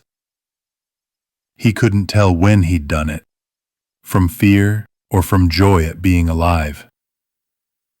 The professor looked at the dead wolf, then at the shelter owner. "Thank you," was the only thing Kaimovich could say now. "He's a big one, damn. I haven't seen one this big in a long time. This will be a nice coat for Sonia. A warm one. Look at that fur." The professor didn't care about the skin. He didn't answer. His teeth were chattering like hammers on an anvil. The adrenaline had already dissolved in his blood, and the searing pain was growing more intense with each passing second. "I thought I wouldn't make it in time. That's it, I'm done for. He tore you apart like a rabbit. You're lucky he didn't get to your throat." I was even surprised. "It wasn't for nothing you sold me that gun, was it?" Zheka patted the rifle he'd used to kill the gray one. Albert Borisovich stood and listened, his knees shaking. The pain in his soul and body merged into one excruciating feeling. Suddenly his legs gave way. He fell face down in the snow and burst into tears. Chapter 16. May, Lipa, and Cyrus. A ginger cat hid in the bushes, watching from a hiding place over the overturned garbage cans. No one had dumped garbage there for a long time, but rats continued to scurry among the rubbish, hoping for something to eat. Rodents had actually proliferated recently. The small gray scavengers quickly adapted to the changed reality. Their diet now consisted mainly of human corpses, the dead lying in abundance on the city streets. Many had already rotted and turned into gnawed skeletons. But the emaciated zombies, exhausted and exhausted, replenished the ranks of the fresh dead every day. The Nova didn't make its host immortal. Time killed the weakest and most wounded infected. Those who couldn't find prey for a long time first fell into a stupor. Then their breathing grew weaker and weaker, until finally they ceased altogether. A soft rustling sound came from within the black plastic bag. The cat's ears instantly picked up the barely audible sound. But even sooner, her nose caught the scent of a rodent.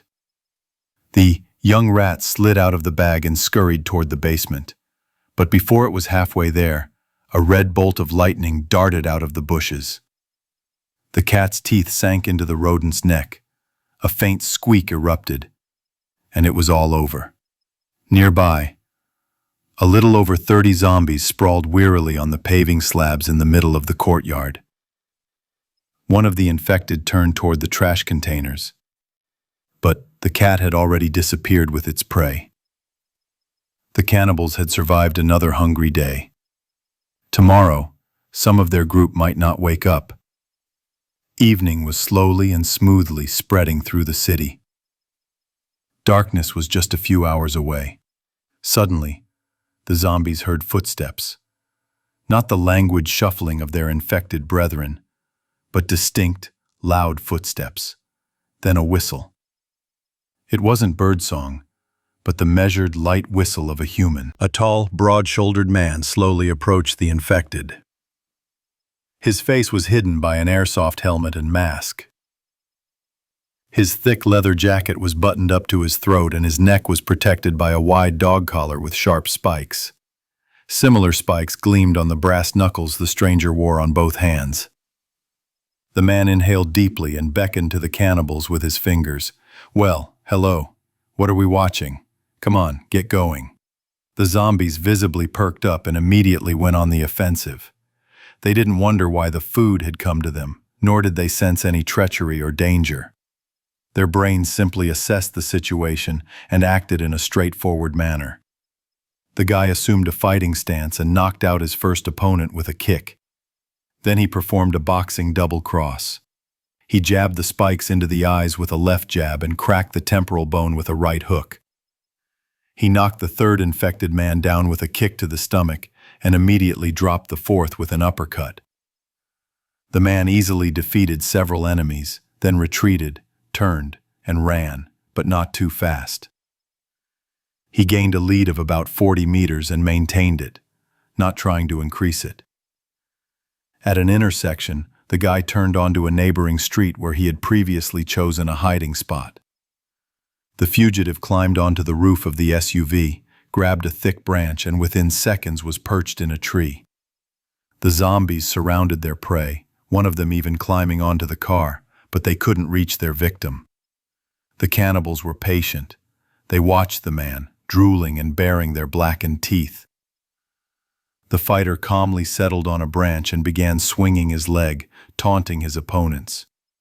At that moment, two of his friends broke into a small shop in the basement of a building. They needed to lure the cannibals out of the yard so they could carry out their usual looting undisturbed. For the few who survived in the cities, this had become a routine task. About 30 minutes later, their backpacks filled to the brim, the men cautiously made their way to their permanent refuge. Night had fallen, and some of the infected had already collapsed on the asphalt, dozing.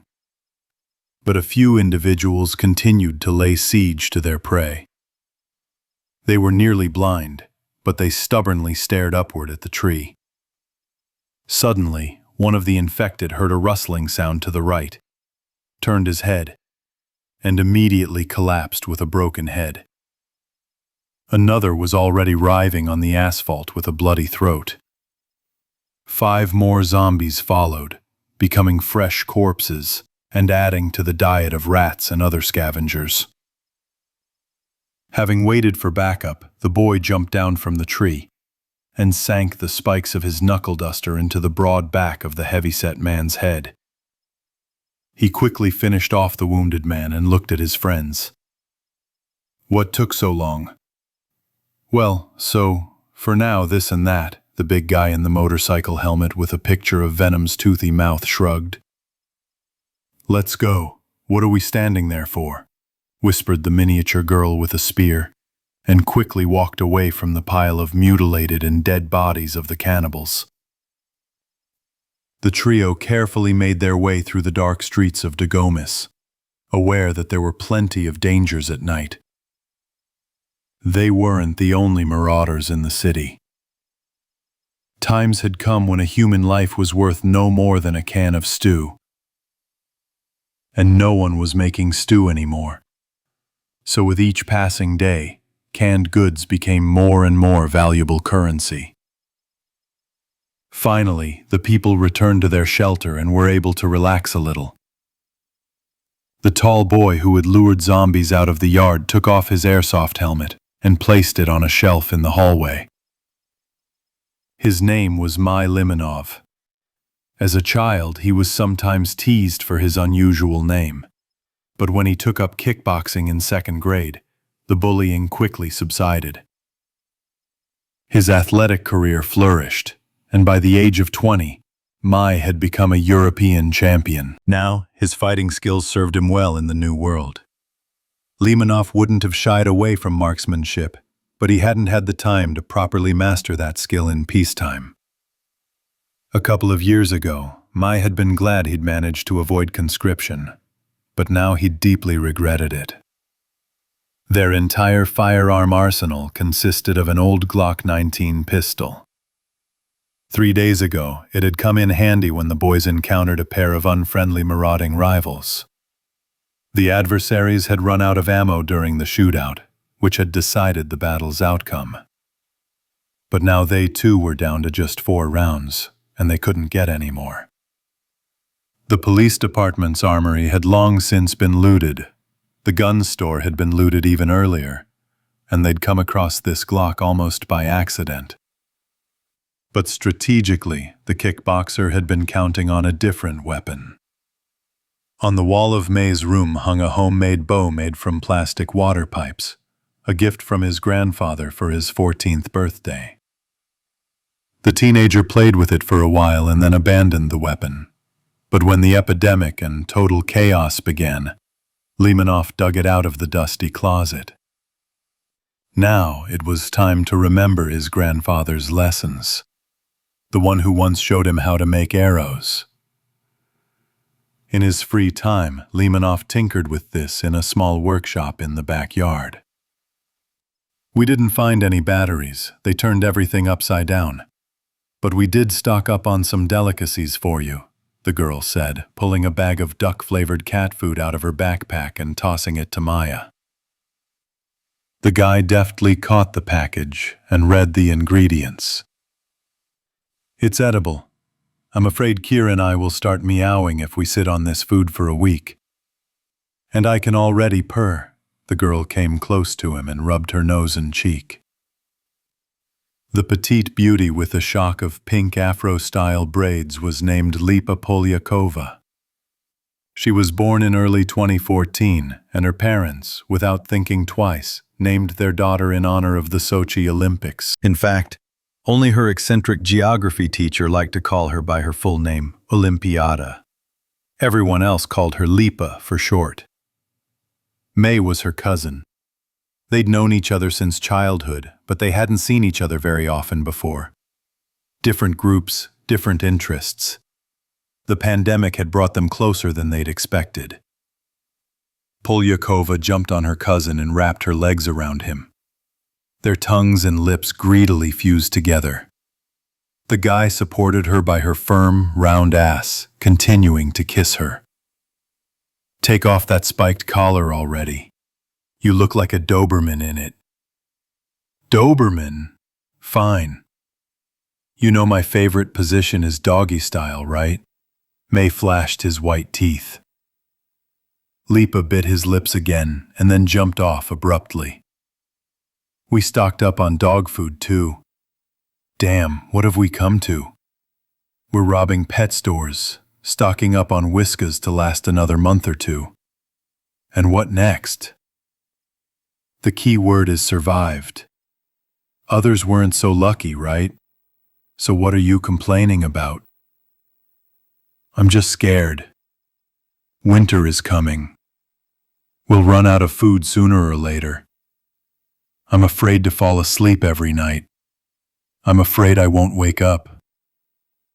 I'm afraid to go outside. I'm afraid that a gang of thugs will run out from around the corner and shoot us. I'm scared. I'm scared. I'm scared. The girl fell face down on the bed. She wasn't crying, but she was shaking and clenching her fists in despair. May was already used to her mood swings, so he knew what to do. He lay down next to her and hugged his sister-lover tightly. You wouldn't think you were such a coward. I think Kier would shit his pants before you'd even be scared. Lipa took a deep breath through her nose and then exhaled slowly. She did this several times until she felt herself calming down a little. I'm so afraid of dying, May. But I feel like I'm going to die soon. We're all going to die. And I feel like I'm going to spank someone's ass so hard that she won't be able to sit even on a soft sofa for a week. Limonov brushed her snake-like braids aside, exposing her neck. A tattoo began near her left ear, thin sakura branches with delicate, pale pink petals. The design trailed down, hidden under her top, and stretched all the way to her buttocks. There were tattoos on her buttocks, too. By the age of 18, Polyakova had earned a reputation as the biggest loose candy in her small town. Before the apocalypse, she worked as a go-go dancer and was eagerly invited to the Black Sea coast's most seedy clubs. Previously, she had a lighthearted attitude. She reacted easily to problems, forgot grudges easily, and changed boyfriends easily. Relationships that lasted 2 or 3 months were considered serious romances for her. But that summer, everything changed. Lipa lost her parents, her sister, her friends, her ex-boyfriends, everything she held dear. All she had left was May. She'd liked him for a long time, but sleeping with cousins had faded from fashion in Europe a couple of centuries ago. And now such relationships were frowned upon. So they only interacted at family gatherings and nothing more. Now it was all in the past. There was no one to hide from, no one to be embarrassed or ashamed of. This wasn't lust, not just an animal instinct. Lipa realized that in all her life, she'd never loved a man as much as Maya. There was a thumping sound in the hallway, and a loud, feigned cough. Kier had clearly been warning them of his arrival. He never entered their room without knocking, and now his knuckles began to pound on the door. I'm hungry. Will you eat? Kirill Toropov was slightly taller than May, and much healthier. He looked and moved like a bear. Powerful, clumsy, even a little comical, as long as he wasn't angered. The biker gang had given him the nickname Baloo. But despite his good-natured appearance, when enraged, Kier would smash everything in his path like a crazed grizzly. They had quite the group, a kickboxer, a dancer, and a lanky biker. Lipa got out of bed, opened the door, and gracefully walked past Kira. So, boys, would you like cat food or dog food for dinner? I can cook pasta, buckwheat, or pearl barley for a side dish. I'll have dog food, in a tin, with beef and giblets. Baloo stated his culinary preferences. The friends were going through hard times, and it got to the point where they were reduced to eating canned animal food. When anarchy broke out, someone got busy and smuggled several truckloads of food out of the city. The remaining food was then divided among gangs of marauders. Gradually, the number of these groups dwindled. Some became infected, others turned on each other. but resources were quickly running out too. The girl turned on the gas stove and a blue flame flared up beneath the pan. A fiery flower instantly blossomed, its hot petals licking the steel with a soft hiss. 2 dim LED bulbs, powered by a car battery, glowed from the ceiling. The dim lighting created a cozy, almost intimate atmosphere in their refuge. Lipa took up cooking. From an inveterate party girl, she suddenly transformed into a model housewife.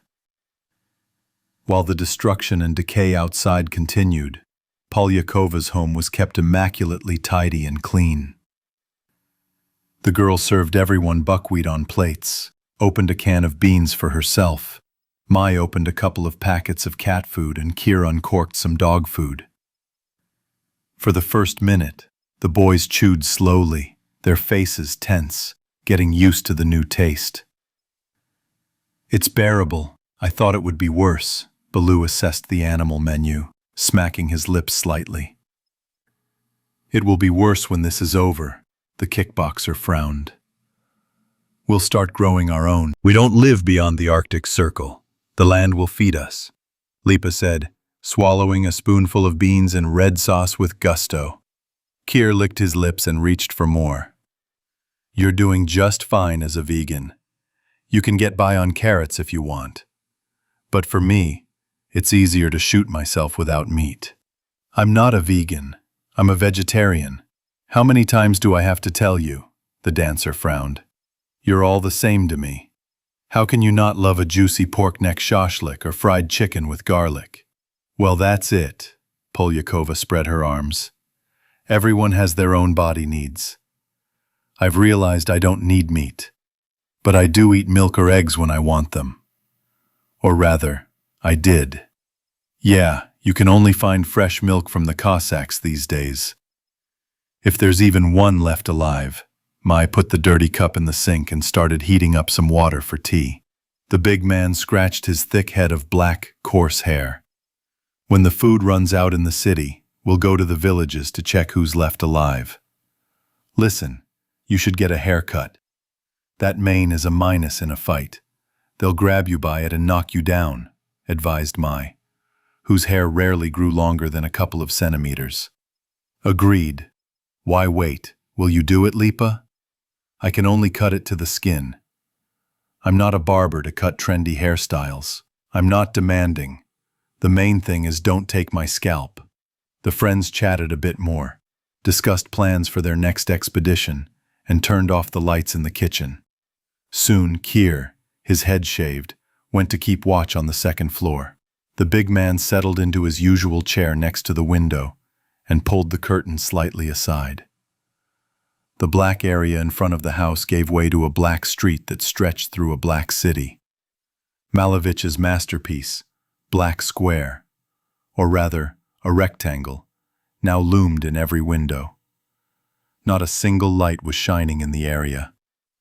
Suddenly Baloo tensed, hearing a familiar rumble in the distance. The noise grew louder. The boy couldn't mistake it for anything else. The roar of the motorcycle was getting closer, and Toropov briefly remembered his bike. Now its steel steed was gathering dust. They had been traveling the streets on foot for a long time, so that at the slightest danger they could hide behind the nearest fence. Kier hadn't heard a motorcycle here in a while, and assumed a visiting tourist had come to Dagomas. Baloo wouldn't have bet a can of dog food that this rider would make it back alive. The roar gradually faded, and the biker passed by. For another 15 minutes, Toropov paced from window to window, clutching his Glock. A dog barked nearby. Then a tense silence fell. It was soon broken by Lipa's drawn-out, barely audible, passionate moans on the ground floor. Chapter 17. The Mayor. The rope tightened around his wrists, and Max felt his fingers go numb. The teenager failed to notice a pothole in the pavement, tripped, and hit his knee painfully. The entire procession stopped. The guards waited for the prisoner to rise, and then moved on. The foray into Gelendzhik ended in failure. They encountered locals and surrendered. 7 against 4, including 1 wounded. That odds left them no chance. Now the prisoners were being taken to the local leadership for interrogation. Max tried to convince himself that everything would end well. After all, they hadn't done anything wrong, hadn't robbed anyone, hadn't killed anyone, save for a few dozen zombies. Well, that was actually a favor, not a violation. The 3 fighters ahead stopped and raised their weapons. A few short bursts of automatic fire, and the way was clear again. Sova noticed that before leaving, the guards searched the dead zombies and took something from them. Max glanced at Ivan, but the cosmonaut was looking off to the side. The teenager remained silent. They were forbidden to talk, and he didn't want to get into trouble. They soon reached the embankment, where transport awaited. Small electric vehicles, similar to golf carts, the kind police use to patrol pedestrian areas in peacetime. The prisoners were seated in pairs, and the electric vehicles silently pulled away, their tires crunching on the pavement. A couple of minutes later, they arrived at the location. This section of the embankment was enclosed by a high, solid fence with a watchtower looming behind it, in the classic tradition of a fortified facility. The gates, hastily welded to iron posts, creaked, and the vehicles entered the guarded area. The prisoners were dropped off at a restaurant with an Italian flag, but pizza and pasta were clearly not on the menu. The escort led them to the kitchen, which now served as a holding cell. "We have a wounded man here. Is there a doctor among you?" The cosmonaut helped the veterinarian onto a chair. Gorik was shaking from fear, pain, and blood loss. "We'll find it," the stocky man with a wide, bald head promised vaguely and went out into the street. The prisoners remained under the guard of 2 fighters, young men, each of whom looked to be no more than 20. Vorobyov noticed that all the locals were dressed in a very motley assortment of clothes.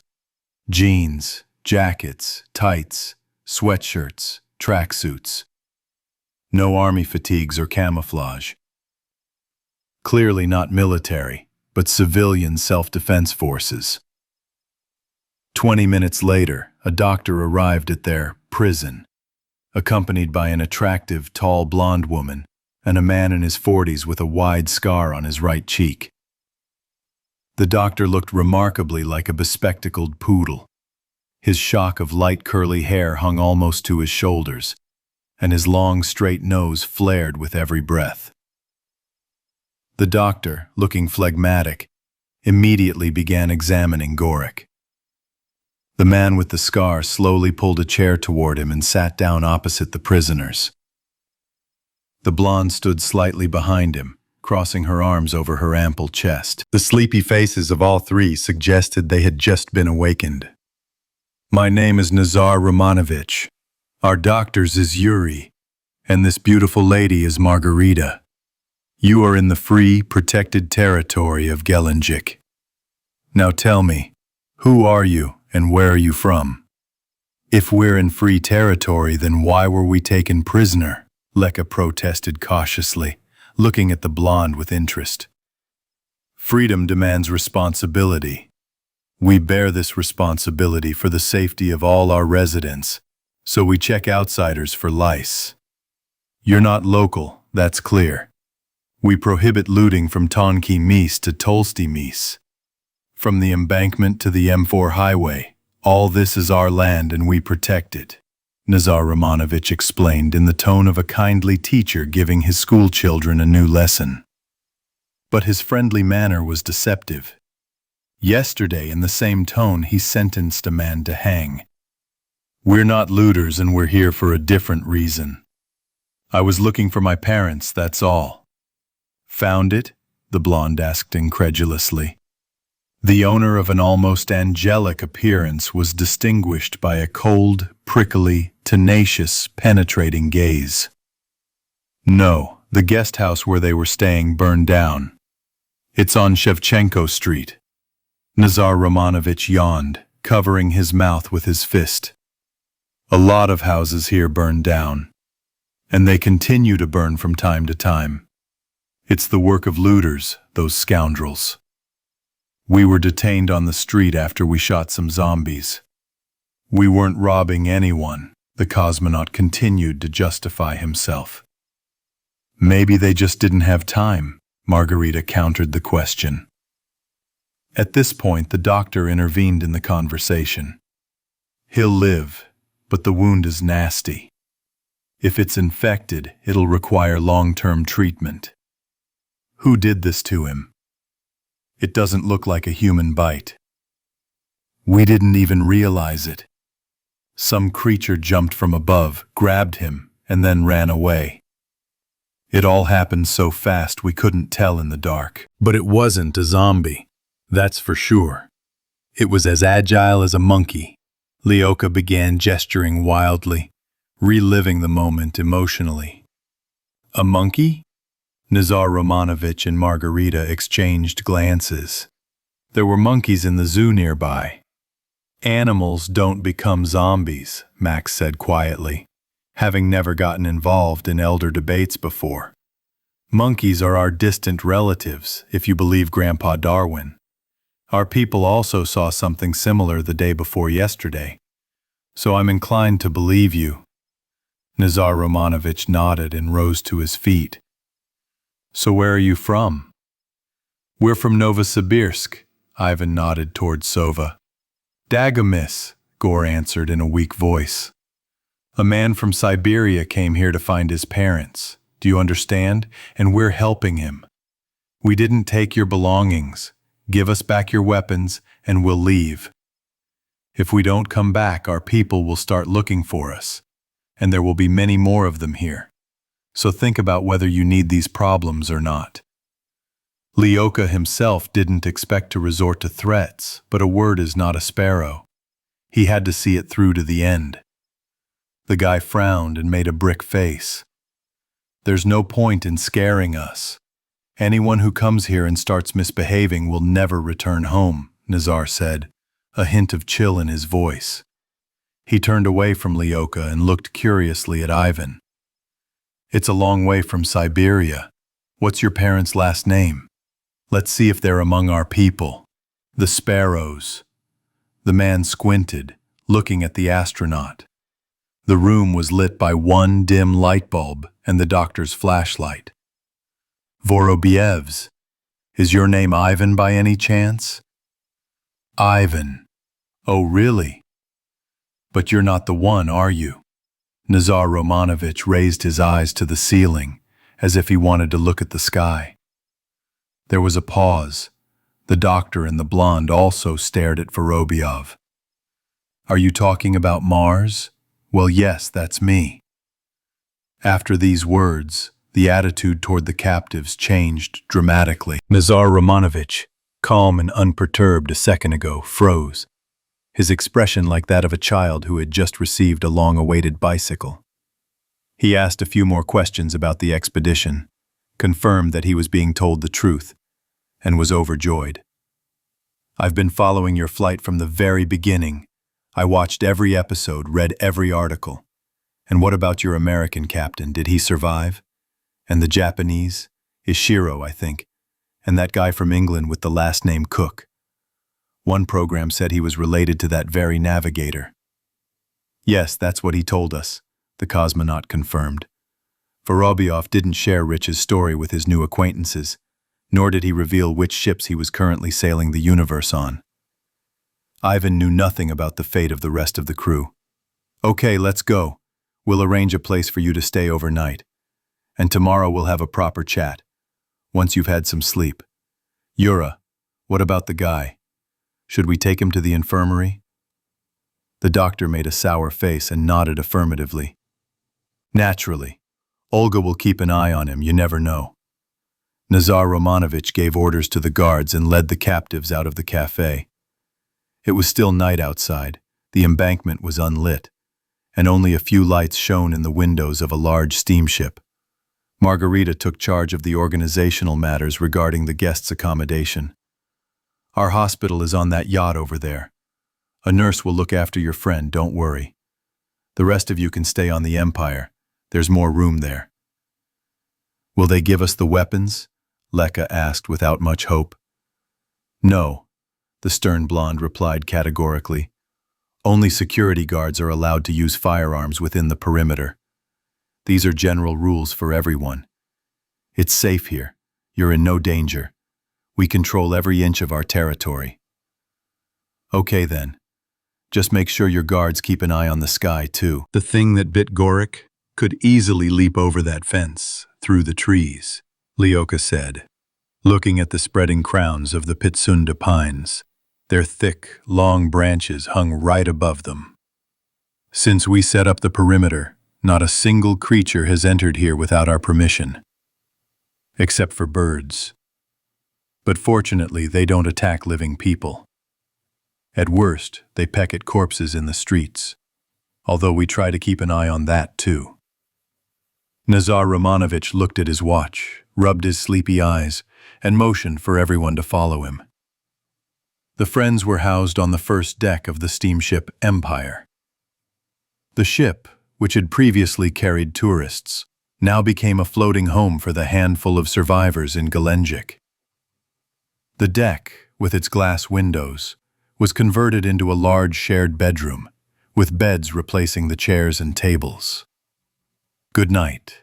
Don't worry about anything. This is the safest place in the city, the beautiful Margarita assured everyone once again before saying goodbye to the guys. Thank you, the former prisoners thanked in unison.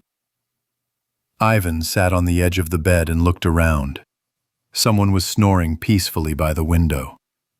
The dark silhouette of a security guard passed behind the glass. The patrol was making its rounds. It's good that the guy with the scar turned out to be a space fan and recognized you. Owl threw off his sneakers, took off his clothes and stretched out on the clean sheets. Infrared heaters hung on the walls and ceiling, maintaining a comfortable room temperature inside. The gentle sound of waves could be heard outside, and the quiet creaking of the ship could be heard from time to time. And now, I'm a fan of that blonde, Leka admitted, dreamily pulling the blanket over himself. Vorobyov massaged his temples, his head overflowing with thoughts. But he was too tired to think right now. His body needed a reboot. The main thing is that they didn't shoot us and seemed to give us shelter. Everyone, go to sleep. The morning is wiser than the evening. Ivan understood that the most logical thing to do now was to recuperate. Trying to escape was almost futile, and would only ruin the improved relationship with the local leadership. If everything went well tomorrow, they would be given back their weapons and sent on their way. Sukhoi would wait until evening, unless he had lied. But the cosmonaut trusted the captain of their small boat. Or rather, he wanted to. After all, if people completely stopped trusting each other, humanity would sink to the bottom, as deep as the Mariana Trench. Around 7 in the morning, a strange woman woke them and invited them up to the upper deck. A communal dining room had been set up here, where all the members of the community ate breakfast. Nazar Romanovich and Margarita sat at a large table. The blonde waved at the boys, inviting them to join her. A couple of minutes later, Gorik approached, accompanied by Yuri. The doctor had pulled his curly hair back into a ponytail, but he still resembled a poodle. The wounded veterinarian looked noticeably better. He was now standing firmly on his feet, and even joked from time to time. For breakfast, they served pasta with fried red mullet and horse mackerel. People at nearby tables chatted animatedly, laughed, and glanced at the newcomers. I already warned you about your midnight arrival. Admittedly, I didn't go into detail about who you are. Nazar Romanovich winked at Vorobyov. But I think you'll be recognized soon. So get ready to sign autographs. That's unlikely. We were usually shown in special suits or tuxedos at special events. And now I look nothing like that heroic guy in a spacesuit. Ivan ran his hand through his stubble and tousled his long, uncut hair. To be honest, I didn't recognize you either, Margarita admitted sheepishly. Of course, I saw something about the flight to Mars, but for some reason I didn't remember any of the astronauts' faces. That's normal. The news that yet another trendy singer had come out generated far more interest than our space expedition. So, being so close to the stars didn't give me star fever. Pardon the tautology. After my return, I wasn't really recognized on the street. And now, even more so, everyone has forgotten. Not all of them, I found out. Nazar Romanovich corrected, putting the gnawed fish spine aside. What is this coming out? The doctor asked unexpectedly loudly. The nearby tables immediately fell silent, and a few chuckles were heard. Well, it's when a person publicly admits to having a non-traditional sexual orientation, Vorobyov had to explain. Ah, so that's how it is. So every other one of them is a singer, and they all know it anyway. The poodle responded phlegmatically. At that moment, a huge seagull flew past, soared upward, and disappeared behind the pines. Ivan looked toward the city, wanting to believe in miracles. He even imagined meeting his parents, his mother's tears, and his father's tight embrace. Vorobyov was so lost in his thoughts that he barely tasted his food. How many people survived here? Leka changed the subject, generously squeezing ketchup onto his noodles. There are 42 people living in Gelendzhik. Unfortunately, your parents are not among us. But our main center is in Novorossiysk, where there are over 300 residents. Gorik glanced around the dining room. No one else among the survivors became infected. The last case was about a month ago. One woman felt ill, and we quickly isolated her from the others. Soon after, we had to eliminate her. Since then, everything has been clear. I think anyone who could have become a cannibal has become one. And anyone who hasn't been touched by this cholera yet will remain healthy. Yuri shared his thoughts. It's more likely rabies than cholera, Max corrected the doctor. We have friends who have discovered a pattern. People who were vaccinated against rabies were not infected with the zombie virus. That's interesting. Theoretically, anything is possible. I'm not a virologist, but a traumatologist, so I won't argue.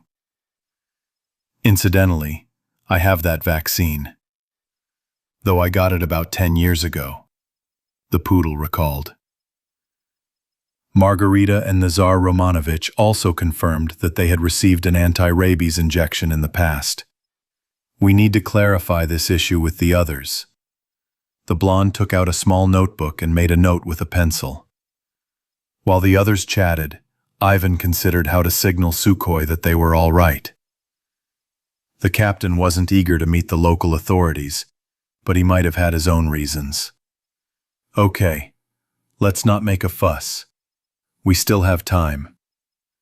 If anything happens, we'll deal with it after lunch.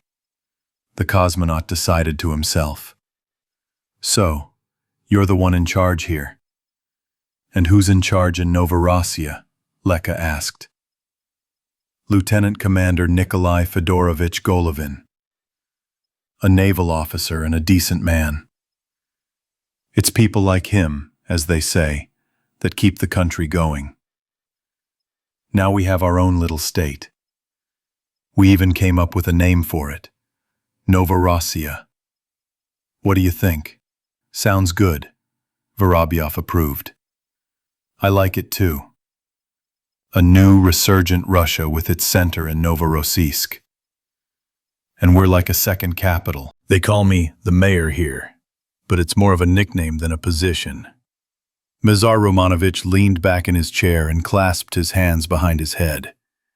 The guests understood that Novorossiya's ambitions would not be limited to just 2 cities. As far as possible, they would rake in territory along the entire coast. It was only a matter of time and human resources. Personnel, as before, were everything. Nazar Romanovich became talkative. Unlike the reserved and silent Margarita, he gave the impression of a cheerful, warm-hearted man. However, Ivan didn't trust his first impressions and tried to be very cautious around these fellows. I used to be the director of a safari park. I started out as a simple caretaker. In my first week, a lynx slashed half my face. The mayor pointed at a wide scar on his cheek. I thought I'd quit right away, but they treated it, and I decided to stay. And I worked there for 15 years. That's why when you mentioned the monkey, I immediately became wary. Many animals had to be slaughtered. Some were euthanized, others were released, and still others escaped. Among them were several chimpanzees. We sent a special team this morning to clear the area. We'll check the roofs and attics. The creature that attacked you is most likely hiding somewhere nearby. The blonde looked at Gorik, sending shivers down the vet's spine. The mayor gently touched the girl's shoulder. Margarita is our head of security. She's the head of the police department and the self-defense force all rolled into one. You? Max choked in surprise.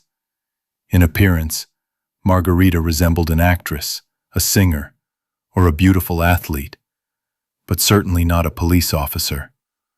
Only her stern, reserved manner hinted at this.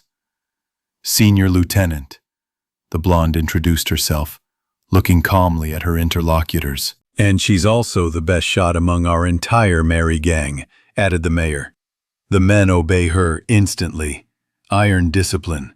No arguments or bickering. An amazing combination of appearance and character, Dr. Yuri muttered philosophically. Breakfast dragged on with conversation. Almost everyone had already left the upper deck and the dining room, but Nazar Romanovich was in no particular hurry. The resort town had left its mark on the residents, and even the apocalypse couldn't change that. The mayor began asking Ivan about the details of the Mars expedition. Vorobyov, reluctant at first, then with increasing vividness and animation, began to talk about the flight, the ship, Mars, the tragedy with Rich, and the return to Earth. Margarita and Yuri went out to take care of some errands. Nazar Romanovich suggested they go for a walk, and the boys didn't refuse. They had nothing much to do anyway. The central pier became the heart of the city community. 2 ships, the Salamander and the Empire, were moored here, now converted into floating dormitories. Many people settled on abandoned yachts and boats. The boundary of the fenced-off safe area began at the Museum of Local History and ended at the Central Park. This compact area was, for now, more than enough for the survivors. The mayor showed off his property and left the guests alone. Half an hour later, he returned with bad but expected news. There aren't any in Novorossiysk. No one knows the Vorobyovs. Sorry, Vanya. I can't help you here anymore. If you want, I can give you a couple of men to cover the area, but you can take my word for it. There's no one alive or healthy outside the perimeter. Everyone who survived joined us. Only looters occasionally come into town. The cosmonaut slowly measured out his steps on the paving slabs, looking at his feet. Do you shoot zombies? Regularly. We clear the city to the best of our ability. And where are the bodies? We tried burning them first, but it turned out to be a hassle. There's nowhere nearby to bury so many people. Now, we're taking them out of the bay, out to sea, and into the water. The fish and crabs quickly dispose of them. If we leave the dead on the street like this, cholera, typhus, and all sorts of plague will finish us off here. Wait, why didn't I think of that before? Nazar Romanovich slapped himself on the forehead. We have an archive of documents. Well, or rather, we haven't gotten around to compiling a proper archive yet. We've just got around to it. There are a few boxes on the salamander. They're filled with passports, driver's licenses, birth certificates. Everything we found on the dead and in the houses. Before we throw a body into the sea, we search it first. If we find your parents' documents, at least you'll know there's no point in looking for them. Got it, show me. The boys gained access to the archive. They carefully examined every document. Soon, his father's old, dented driver's license and his mother's passport lay on the table in front of Vorobyov. Here I found you. Sorry I didn't say goodbye, Ivan said, tears welling up in his eyes as he took the documents and thanked the mayor. Nazar Romanovich sympathetically patted the cosmonaut on the shoulder. My condolences, Vanya. We've all lost someone. At least your soul will be at peace now. Thank you. You helped us a lot. Nonsense. If you need a safe place, you know where to find it. Seriously, move in with us. Golovin and I have grandiose plans here. Sooner or later we'll retake the cities from the zombies, build a new state, and make history. The mayor's campaign was passionate and convincing, but to no avail. Once outside the perimeter, their weapons were returned to them. The boys said a warm farewell to their new acquaintances, and less than an hour later, they set sail from the shore. Sukhoi and Vasyan waited for their passengers. When the captain learned the results of the search, he merely rubbed his wrinkled forehead and nodded. We'll all be there. Chapter 18. Badger's Hut. Evening arrived faster in the forest than in the village. The treetops absorbed most of the light, and the undergrowth made do with the remnants of what the green giants had missed. The deciduous trees had almost shed their leaves and braced themselves for the long, cold winter. But the pines, just as they had in summer, bristled their long needles in all directions. Damp leaves and rotting pine needles crunched beneath their boots. Two people walked leisurely along an old, well-trodden path. Dina hunched slightly under the weight of her backpack, feeling the gaze of the young man following her. In the small village, everyone knew each other, and this red-haired, floppy-eared man with the freckles was definitely not from around here. However, this didn't surprise her. Mejdugirskoye had plenty of shift workers who came for 2 or 3 months. You couldn't remember all these contract workers. The problem was that Dina was wandering through the forest with the guy against her will. Just when she was rejoicing at having escaped the zombies and escaped the ravine, this stranger appeared. Now the red-haired guard was leading her like a prisoner to his camp.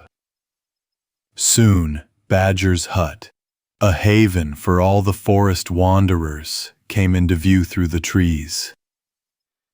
Next to the old wooden house stood a small bathhouse, gray smoke rising from its chimney.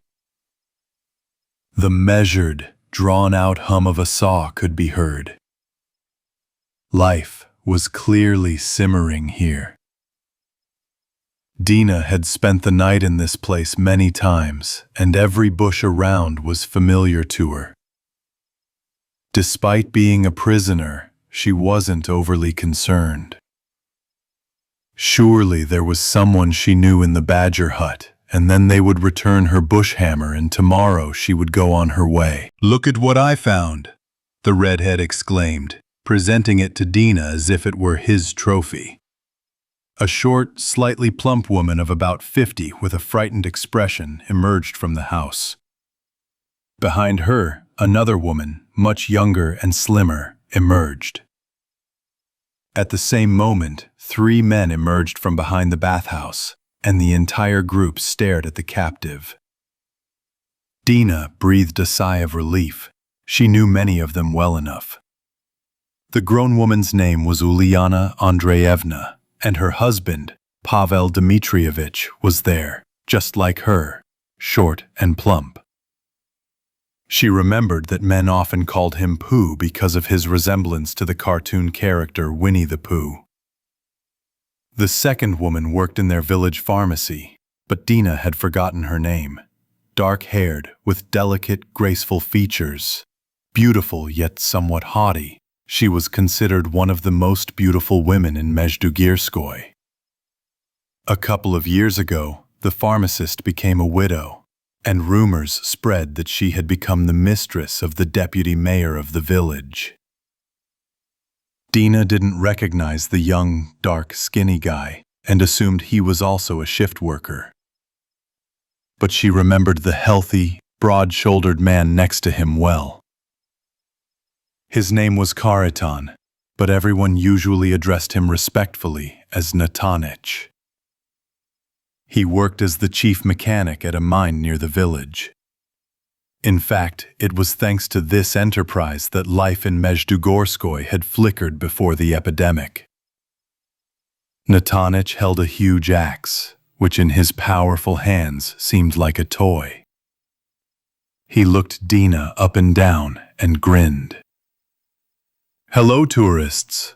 Where are you going?" "Hello, south, where it's warmer." Karatan's jagged face broke into a smile. "Yeah, I'm going to freeze my ass off this winter.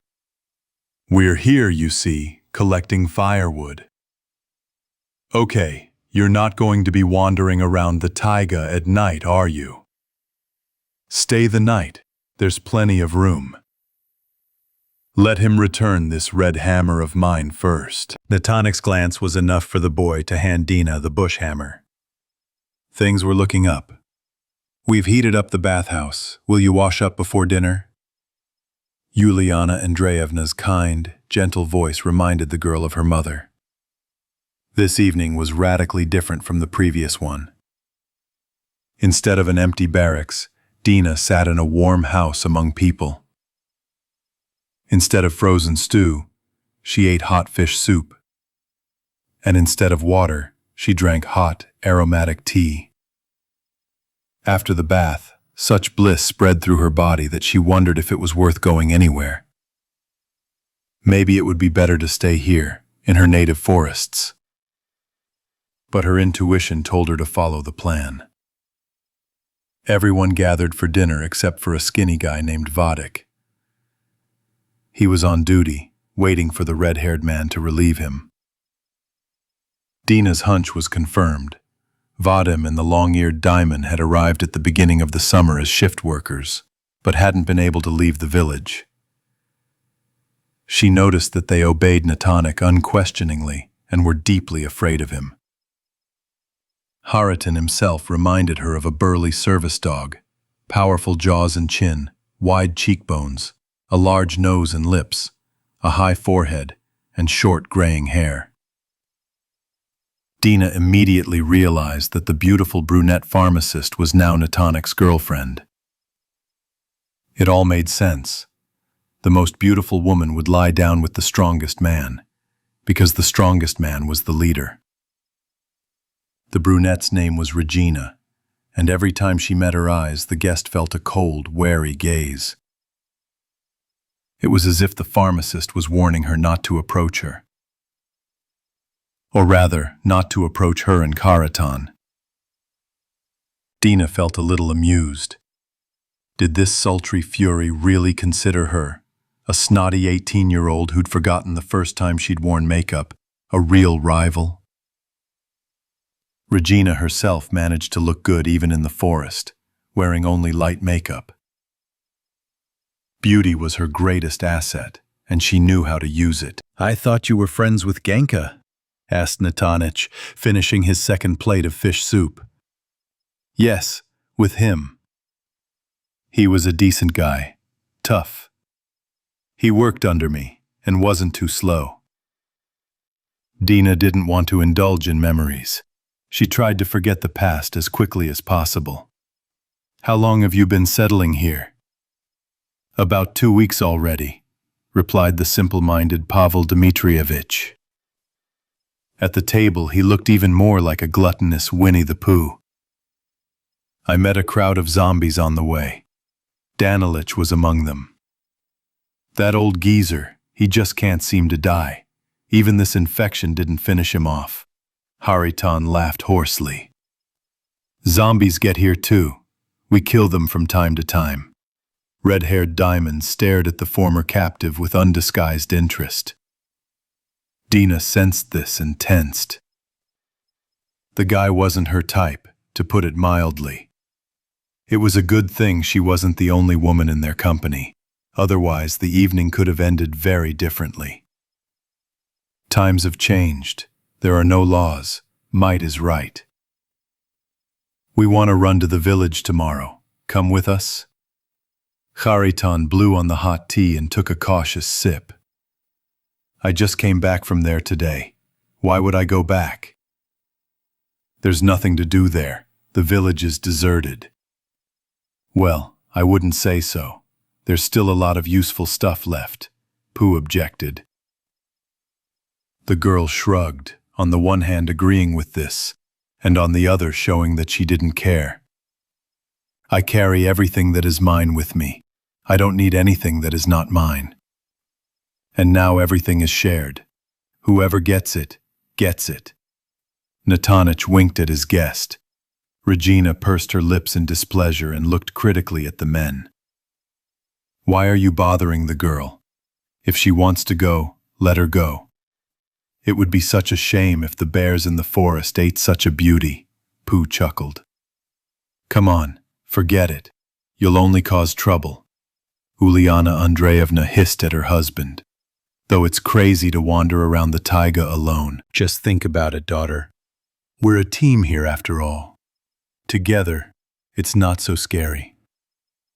A shadow of doubt briefly crossed Dina's face, but retreating so quickly wasn't in her nature.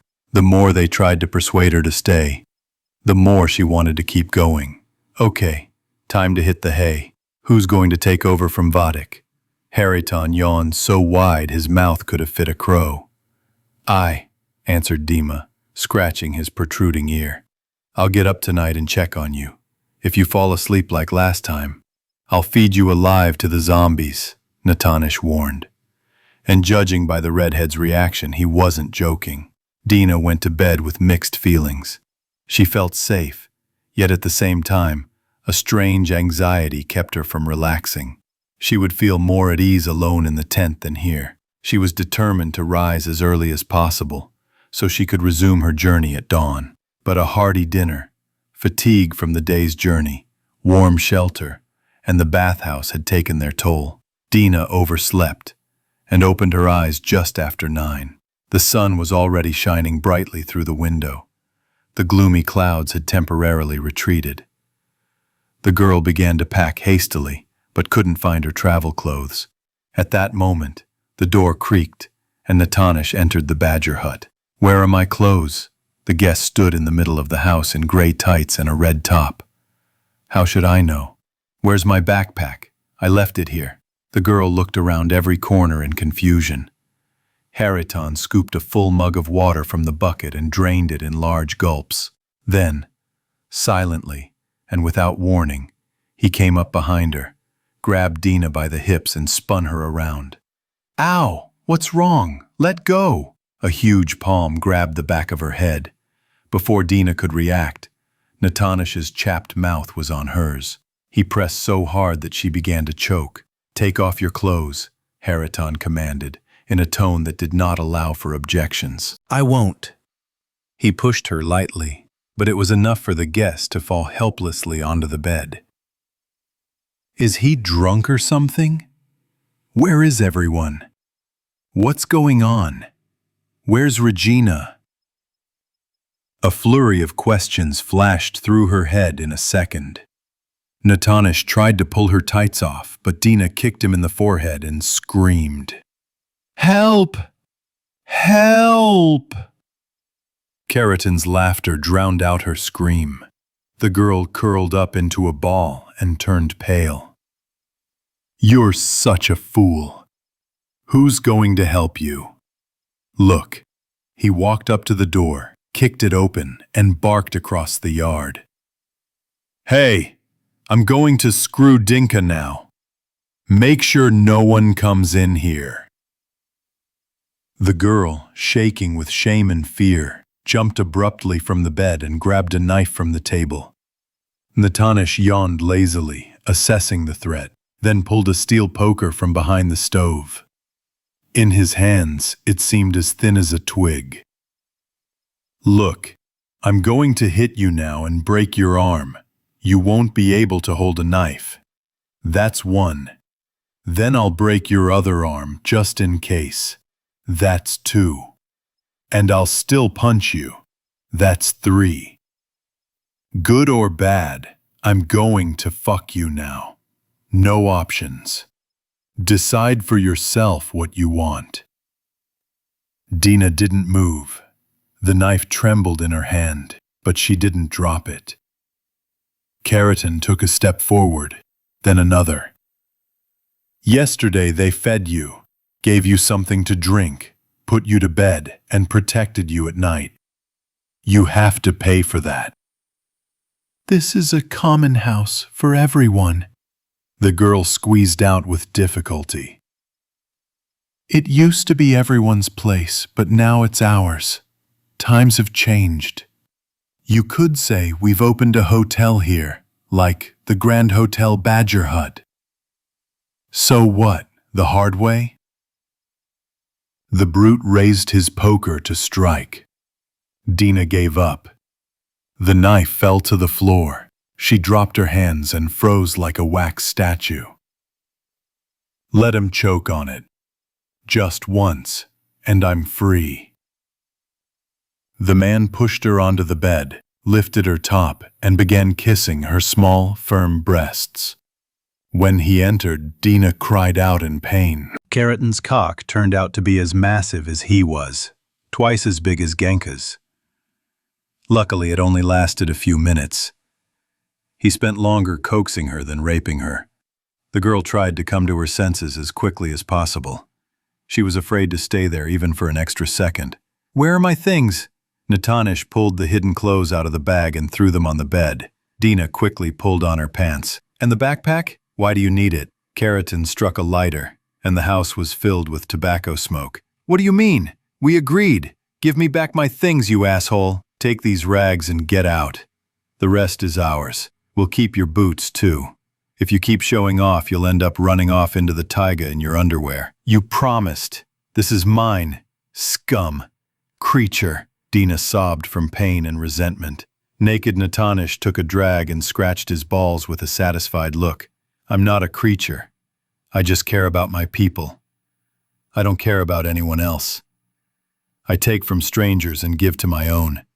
If you stay, you'll be under my protection, eat at my table, and sleep in my bed. If not, then to us you're a stranger, and therefore a nobody. But you're with Regina? Do you think I don't have enough health for both of us? You can swap in bed with her every week, or every other day. You on even days, she on odd days. I can do both at the same time if you want. Dina felt devastated and hopeless. She couldn't survive in the forest without a tent, sleeping bag, and food. The freezing temperatures were looming any day now. She might not even be able to make it back to the village barefoot. Now you think I'm such an asshole. But if you come over to our side, you'll understand and appreciate my policies. I'll tear my jaws off for my people. That's the only way to survive now. No one slackers here. Everyone works and shares everything equally. Are you going to share me too? With Dima and Vadik? Don't worry about that. Behave well. Listen to me. Don't talk back. And they won't lay a finger on you. I have good discipline. The girl remained silent, all her plans crumbling like a straw hut under the weight of a concrete slab. There was no other way out. She had to return to the village, find food, and pack a new camping kit. Meanwhile, Hyaritong continued purring under his breath like a well-fed cat. I'm building a system where everything goes into a common pot. Communism, damn it. Which the general secretaries didn't build, but I will. So choose how you want to live. With us, warm and safe, or find yourself in the belly of the wolf in a couple of days. I'm not insisting.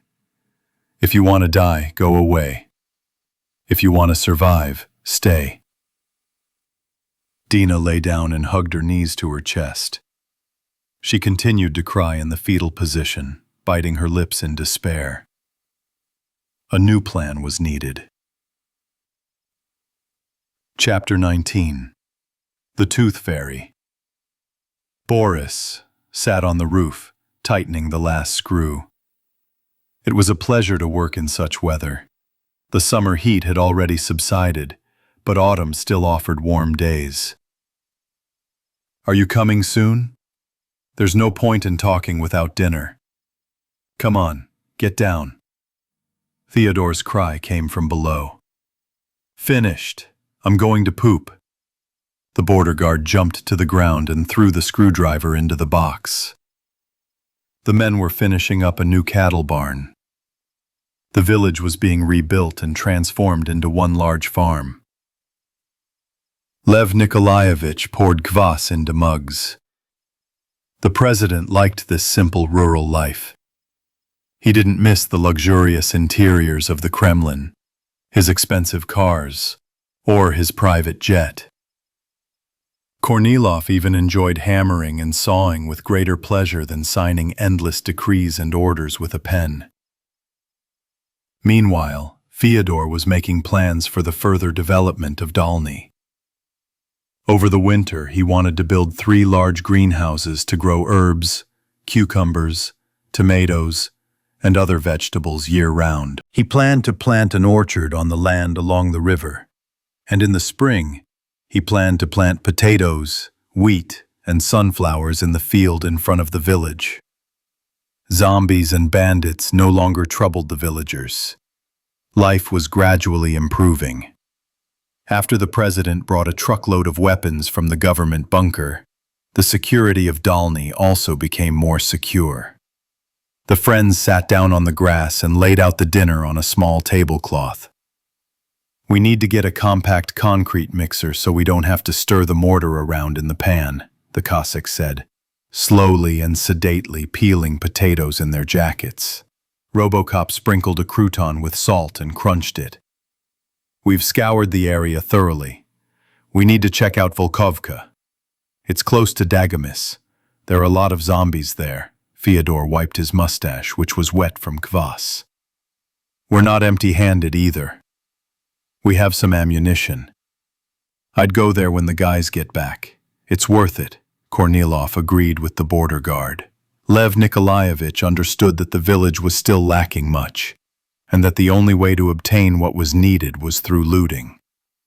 Although that was perhaps too criminal a word for these times, sooner or later, valuable resources would rust, rot, and fall apart. He needed to save what was still useful. Damn it! Boris howled and grabbed his cheek. What, a tooth? The Cossack looked sympathetically at his friend. Well, it hurts, then it gets worse. It would have been better if the zombies had knocked it out of my pants instead of the front ones. The border guard lisped painfully. What are you struggling with? Go to Valka. His shift ends tonight. Let him give it to you. We'll also see what kind of dentist he is, suggested Fyodor. I don't like this guy, honestly. Well, if you don't like it, then bear with it, my beauty. The Cossack shrugged his broad shoulders. Robocop rinsed his mouth with water and spat. He carefully touched his jaw with his hand and felt the aching tooth with his tongue. Sham will fall out. By the time it falls out on its own, you'll have a hard time dealing with it. We have a dental office in the bunker. Let's take this Valentine and go. You can't put in new teeth, of course, but extracting or treating them is no problem. We have the equipment. The border guard thought about Lev Nikolaevich's proposal. I don't know. We'll see. After lunch, the men returned to work and dispersed when it was completely dark. But in the morning, the situation repeated itself, and it became clear things were very bad. Boris's cheek was swollen, his temperature rose, and urgent measures had to be taken. You didn't listen to me, and I told you you should have seen a doctor yesterday. You could have eaten some turnips, but your teeth are so thin, the Cossack grumbled at his friend while Kornilov called for a doctor. Valentin, do you copy? Over. A couple of seconds later, the radio hissed in response with the dentist's voice. I hear you fine. Over. We've got a job for you here. The president glanced sideways at the border guard groaning in pain. You'll probably have to pull a tooth. You'll be relieved now. Come to the sheepfold. Over and out. Valentin Alexievich hadn't yet been assigned to production work, but had been assigned the job of daytime watchman at the entrance to the village. He didn't complain, saying he was ready for any work, and generally trying to be useful in any way he could. Dalny seemed to him a very safe and comfortable place, compared to everything he'd seen along the way. So the dentist tried to earn his right to stay there. Soon Ksyusha came up to the duty room. The girl was out of breath from running fast. Her sweat-soaked locks of hair stuck to her forehead. Hello, are you taking over from me? The dentist asked. Yeah, me. They're really looking forward to seeing you there. Got it. Keep your radio on and keep your eyes peeled. I spotted some zombies near those trees. Where? Ksyusha leaned out the window in fear.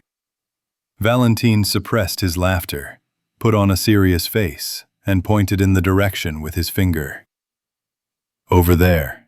Do you see the tallest tree? Yeah. There are bushes below.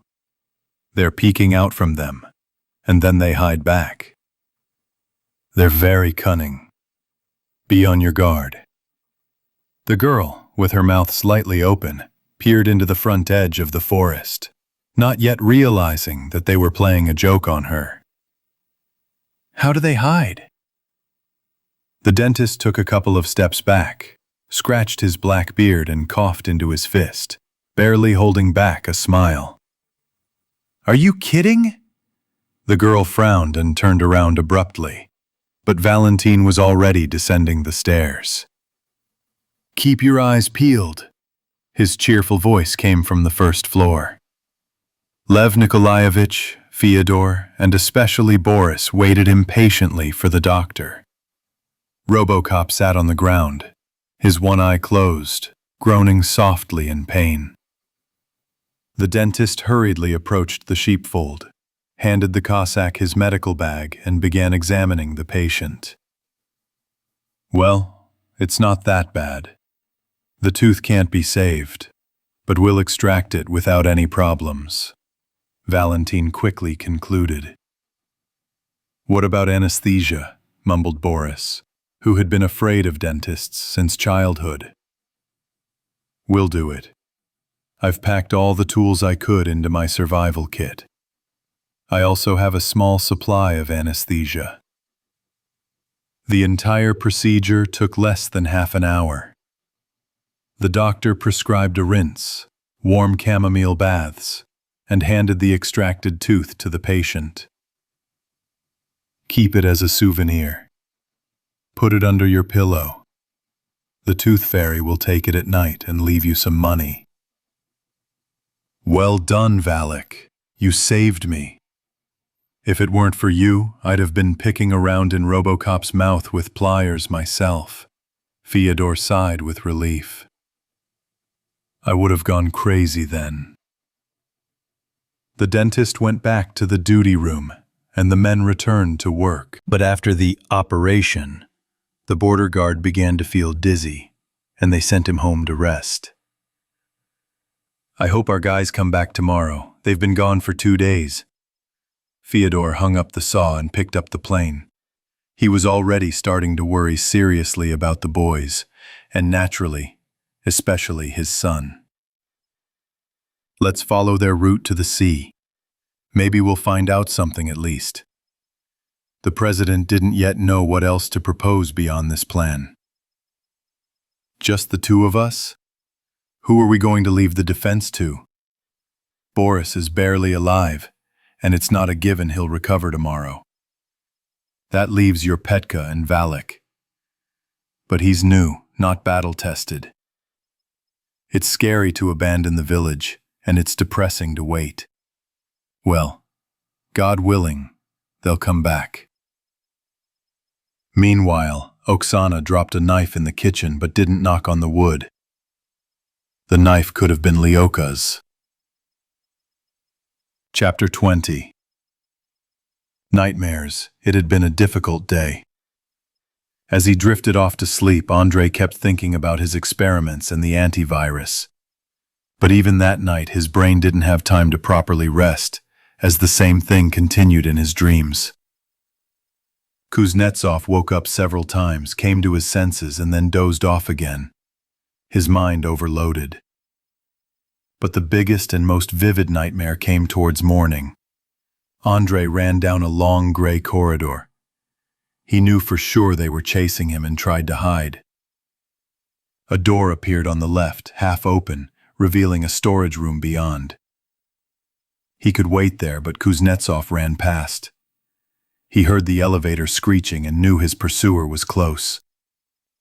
The main exit was blocked off, and the scientist twisted his head around. He remembered there was a fire escape somewhere around here, but he couldn't find it. Heavy, muffled footsteps were approaching. A few more moments and the enemy would catch up. But who was this enemy? Kuznetsov didn't know his adversary. He only felt something evil pursuing him, which meant he had to run. A dead end. Ahead lay a concrete wall, a small, dirty window, and behind it, iron bars. Why are there bars on the 16th floor? Andrei managed to think before he noticed a bloody handprint on the glass. And then he realized it was his own blood. He'd been here before, more than once, and it all repeated itself in a circle. Pursuit, fear, the screeching of the elevator. A dead end. The scientist caught himself thinking he'd taken another wrong turn, but it was too late to turn back. The footsteps were very close. A gray hand with long, dirty fingers emerged from around the corner. Andrei felt death approaching. He didn't have enough strength to deal with his enemy. Right now I'm going to die. This happened every time. Again and again. And again he couldn't change it. But even the 100th time, dying was scary. His legs buckled, as if they were made of soft plasticine. He barely had the strength to take a step back. The scientist felt the cold, damp concrete against his back. Finally, the enemy revealed itself. A zombie in a white lab coat walked slowly, aware that its prey had nowhere to go. Blood dripped from its lips, leaving a thin, crimson trail on the floor. Hungry, reddened eyes peered through cracked glasses. Kuznetsov recognized Albert Borisovich. He was alone, but Andrei feared him more than 1,000 cannibals combined. Now it would all repeat itself again. A brief fight, a blow, a sharp pain in the throat, the smell of blood, and darkness. It always ends in darkness, enveloping you like a black cloud, almost tangible, yet invisible. Kaimovich glared at his terrified victim, hunger piercing his stomach like a sharp pain. The professor bared his yellow teeth and darkened gums, like a wolf about to pounce. Kuznetsov screamed, or rather, thought he did. He could only open his mouth, but no sound came out. Suddenly, the lips of the infected Albert Borisovich began to move. "Are you afraid? You've always been afraid of me." You can't speak," Andrei squeezed out, chattering his teeth in fear. "Zombies can do much more than you imagine." Kuznetsov wanted to say something else, but Kaimovich beat him to it. With one leap he closed within striking distance, stunned his prey, and sank his teeth into its soft throat. With his right hand, the professor dug his nails into its face and began to peel away the skin. Kuznetsov couldn't move. He lay as if paralyzed. Suddenly, Andrei saw it all from a distance and felt disgust at himself for his weakness and helplessness. He lay like a rag doll, unable to fight back. Blood spread across the floor in a large puddle, and finally darkness fell. But the dream didn't end. It abruptly transitioned into another. Kuznetsov found himself in the bunker's laboratory and looked around in surprise. The zombie professor had vanished, but the emotions of the nightmare had not yet left Andrei. He turned his head and saw an operating table with a dead body. The corpse lay with its chest exposed, all its organs removed, and for some reason its face covered with a Darth Vader mask. The scientist approached, reached out, tore off the mask and stepped back. Once the initial shock had passed, Kuznetsov approached the dead man again. He wasn't imagining it. It was Ivan lying on the table. The cosmonaut's cold blue hand dangled over the edge, still clutching something. The scientist unclenched his frozen fingers and was surprised to see a glass figurine of a rabbit.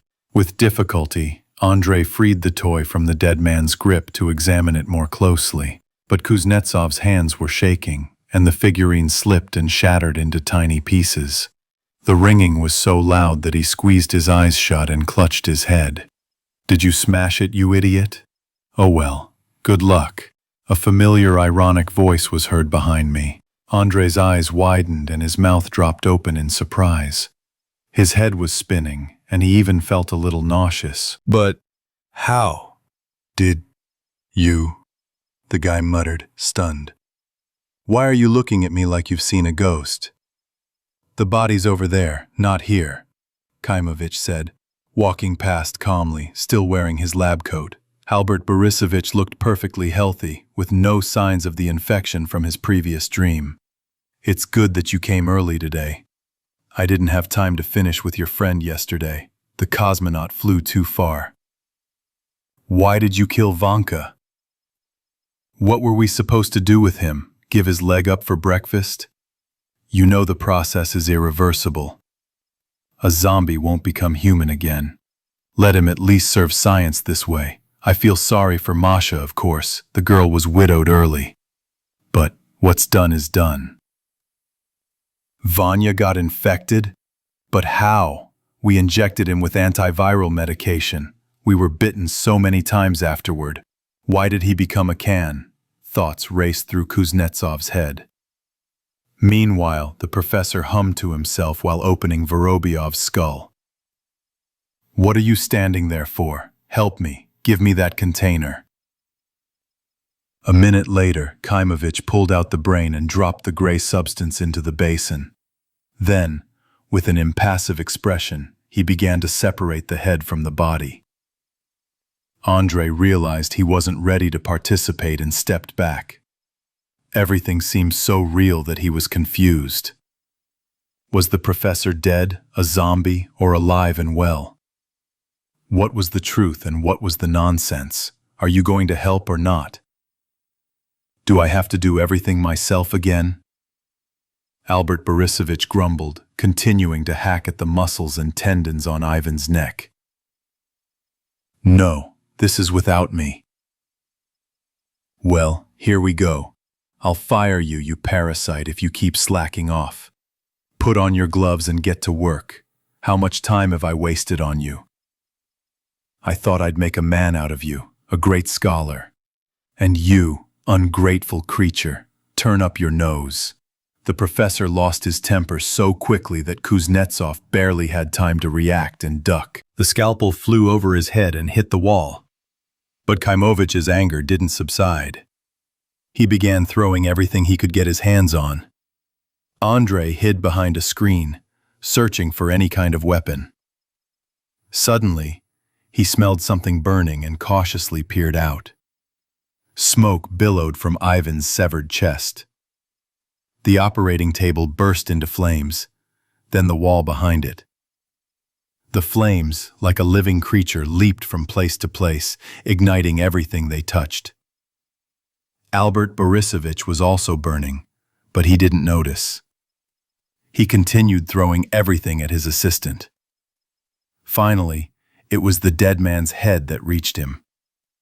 The cosmonaut's skull, like a cannonball, flew above Kuznetsov's shelter and crashed through the window with a clang. The smoke made it impossible to breathe. Andrei fell to the floor and began coughing. The acrid smoke tore at his throat and lungs. The fresh air intensified the fire. The laboratory was ablaze, and there was no one to put it out. Kuznetsov took one last deep breath and woke up. For a moment, he stared blankly at the dark gray ceiling, recalling the events of his dream. The infected professor, Ivan's corpse, Kimovich's madness, the fire, the death. All of it brought back disturbing thoughts. Andrei didn't particularly believe in prophetic dreams or other mystical phenomena, but he couldn't shake the feeling that all of this was no coincidence. He had already dreamed of Albert Borisovich smoking and burning several times. The fire in the professor's house was deeply ingrained in Kuznetsov's subconscious. He took a deep breath. No smell of smoke, just another nightmare. Katya was snoring softly next to him. He placed his hand on her bare thigh and slowly ran his fingers over her skin. She responded to his caress. Good morning to you too. I thought you were sleeping. The redhead stretched and rolled over onto her back, the blanket sliding down, revealing her beautiful, firm breasts. I recently woke up and decided to take a little more nap. Didn't I scream? Didn't I say anything in my sleep? No, he just twitched his leg. Did you have a bad dream? Yes, two at once. One worse than the other, Andrei said, feeling the need to de-stress. Katya didn't object, and the couple arrived at the dining room for breakfast in high spirits. Kuznetsov, however, was reluctant to cross the threshold of the laboratory, as if afraid to see Kimović or his friend's decapitated body there. He decided not to tell Masha about his nightmares. She was already worried. Ivan and Max had left 3 days ago, and ideally should have returned soon. However, this ideally now depended heavily on luck. Lena was also worried about her brother. She had it even worse. At least Andrei and Masha were immersed in work and distracted themselves from negative thoughts, but their assistants sat idle almost all the time. Around lunchtime, Kalmykov dropped by the laboratory. How are things going? I'm planning to go up to the surface and check out the radio tower. Anyone want to go for a walk? We won't be going outside the perimeter. The area is safe. Take the girls with you. They're bored here. The scientist nodded towards Lena and Katya. No problem. I'll get you some special suits ready right now. I can't wait for the rabies vaccine to kick in so I can walk down the street like I used to. Evgeny sighed, curiously examining the test tubes filled with blood. Masha looked up from the microscope and smiled slightly at the engineer. First, we need to make sure that the immune system has developed antibodies to the zombie virus. By the way, where did you get this virus? Well, so we could study it here. We brought it with us. It's in the fridge. You can take a look, don't worry. It won't bite. Andrei grinned, putting the instruments away in the sterilizer. Kalmykov opened the freezer compartment and saw a sealed container containing a blackened, severed hand. So that's how it is. The virus is very resilient, even in dead tissue. If it could adapt to Martian conditions, then Earth's atmosphere is like a greenhouse for it, Kuznetsov explained. Yeah, it's creepy. Okay, I'll see you in 20 minutes. Evgeny winked at Lena and Katya and walked out into the hallway. Meanwhile, Andrei made a few notes in his diary, then closed his eyes and began rubbing his finger between his eyebrows, as if trying to open his third eye. It's all weird with this immunity thing. My debits and credits don't add up. BANV was created about 10 years ago. What did you create? Lena asked, her thoughts already transported from the tiresome laboratory to the surface. BANV is a bioactive anti-rabies nanovaccine, the drug we recently injected everyone with rabies. What's so strange? Katya asked curiously. Before this vaccine, the treatment course lasted a month and required 6 injections. Now it's 2 weeks and 2 injections. But that's not the point. BANV doesn't provide lifelong protection against rabies. Immunity lasts for 5 years and then that's it. It's easy to get infected again. The vaccines we used before generally provided immunity for a year at most. Lena strained her memory. So it turns out that only those who were vaccinated against rabies in the last 5 years could have survived, Lizitsina clarified. Yeah, except us, of course. But as we can see, that's not true. Perhaps rabies isn't the only key to Albert Borisovich's virus, Masha noted. Immunity to rabies could have weakened but remained in genetic memory and played a role when the zombie virus entered the body. It's a dark forest, and we're in it without flashlights. We know nothing. Andrei pursed his lips skeptically. Okay, let's get to work. The day flew by. Before going to bed, Masha looked sadly at her watch. Her heart sank painfully with worry. What if he doesn't come tomorrow? What if... The girl didn't know if she could cope if something happened to her husband. Chapter 21.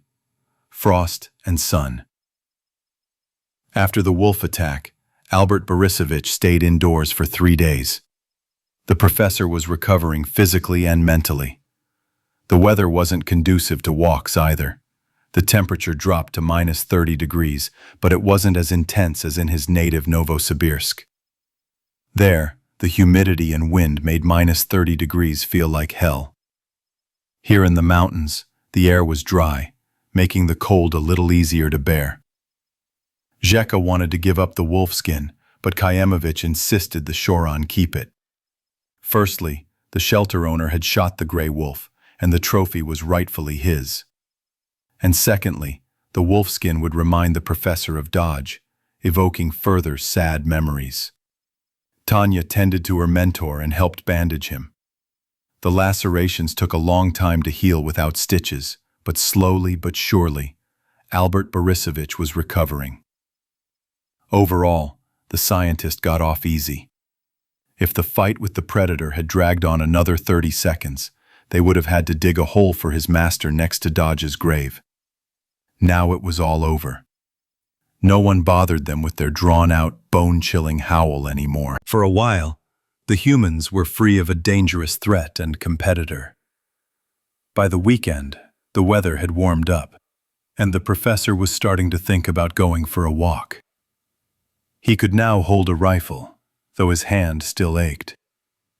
Luckily, the wolf's fangs hadn't managed to tear his ligaments. Otherwise, things would have been very difficult. A light snow swirled in the air, covering the frozen drifts with a fresh new layer. Kaimovich brushed his teeth, washed his face, and looked out the window. "Shall we go to the river today, the one with the bridge?" Tanya asked. "Well, before that, I want to stretch my legs. A walk wouldn't hurt you either. We'll try out your new outfit while we're at it." Zheka found wide plastic mini-skis for the little girl. Lightweight, durable, and comfortable, they really pleased the little girl. Under the caretaker's supervision, Tanya used them to ski around the clearing in front of the house. The Shoran wouldn't be visiting anytime soon. Zheka said he wanted to check out several bases upstream of the Tom River. It could take a week, maybe more, if something happened along the way. The girl was worried about their only friend and ally. Meanwhile, Albert Borisovich pulled on new woolen socks and checked the gun. Hunting, of course, won't work, unless you get lucky by chance. We still have a lot of meat. There's no such thing as too much meat. Every forester knows that. Kaimovich chuckled, opening a new bag of sugar. But there aren't enough vegetables. I want fresh vitamins. Tanya heated up the water and began to wash the fat out of a large saucepan. I miss milk and sour cream. And I used to really love snezhok, the sweet kind in the box. We've got snow outside in abundance, but it's not at all sweet. If we return to Novosibirsk in the spring, I think we'll somehow resolve the dairy issue. Will we come back? The girl's voice contained hope, fear, and uncertainty at the same time. "Do you want to?" the mentor asked, realizing he wasn't ready to answer that question. "I don't know," the girl admitted honestly. "I'm afraid of the road. If only I could just get there. A wizard in a blue helicopter won't fly to us and show us a movie. We'll have to trudge along ourselves at best on horseback. It's somewhat reassuring that the number of infected should decrease over the winter. And the number of people, too. Especially, I hope, the bad guys." Kaimovich gritted his teeth, remembering Berkut and his gang. After breakfast, Albert Borisovich and Tanya set out. A light breeze blew at their backs from time to time. The snow had almost stopped, and patches of blue sky began to appear through the white shroud of clouds. The professor walked ahead, and the girl quickly followed in his footsteps. She fell in love with skiing, and her body grew stronger and more resilient. Life in the wild quickly strengthened her body and character. When the travelers reached the river, the professor stopped. "Do you see the track? It's a fox, judging by the print, young, not large. The fox isn't dangerous. You can even drive it away with a shout." Tanya looked around, hoping to see the red animal among the snowdrifts. "That's true, but a mad fox can attack and bite. So don't get too relaxed if you encounter this beast. Aren't you tired? Shall we go across the river?" "I'm fine." The girl's cheeks were burning with a red frosty blush. Her eyes sparkled mischievously. She wanted more adventure. The river that served as the conventional boundary in these parts was more of a wide stream, no more than a meter deep. Despite the cold, ice only froze the banks, while in the middle of the riverbed the water continued to murmur, sparkling with the sun's rays on the surface. An old, narrow bridge without railings crossed the river. Only one person could cross it at a time. Zhenya said the bridge would have to be repaired in the spring, but it should still be in good condition this winter. Albert Borisovich carefully walked along the creaking, icy, frost-covered boards. Then he made sure Tanya made it safely to the other bank. They followed a path deeper into the forest, startled a flock of titmice, and found a tree with a large hollow. The girl even took off her skis, climbed the branches, and peered inside. "It's empty," Tanya said disappointedly. "Who could live here?" "Probably a squirrel," the mentor shrugged. "Come on, get down. It's time to go back." On the way back, the professor turned into the bushes to relieve himself, and the girl leisurely continued along the beaten track. Kaimovich quickly caught up with her and now walked about 20 meters behind. Soon they reached the river. They were already longing to go home, to the warmth, and have a hot soup for lunch. Tanya crossed the bridge first. She peered down at her feet, hesitated slightly halfway, then raised her head, and suddenly a huge hare jumped out of a snowdrift ahead. Tanya's surprise took her by surprise, and she staggered to the side. Her right foot slipped off the bridge, the little girl flailing her arms and falling into the stream. A piercing scream rang out, accompanied by a splash. Her skis flew off and floated downstream, and Tanya, soaking wet, struggled to reach the icy bank. The girl sat in shock, watching her terrified mentor shout something and pull her clothes off. Tanya felt as if the chattering of her teeth drowned out Albert Borisovich's voice. The journey back became pure hell. The child could barely move her legs, but the teacher forced her to keep going. The girl herself knew that if she didn't move, she would freeze immediately. But with every step, she wanted more and more to lie down and never wake up.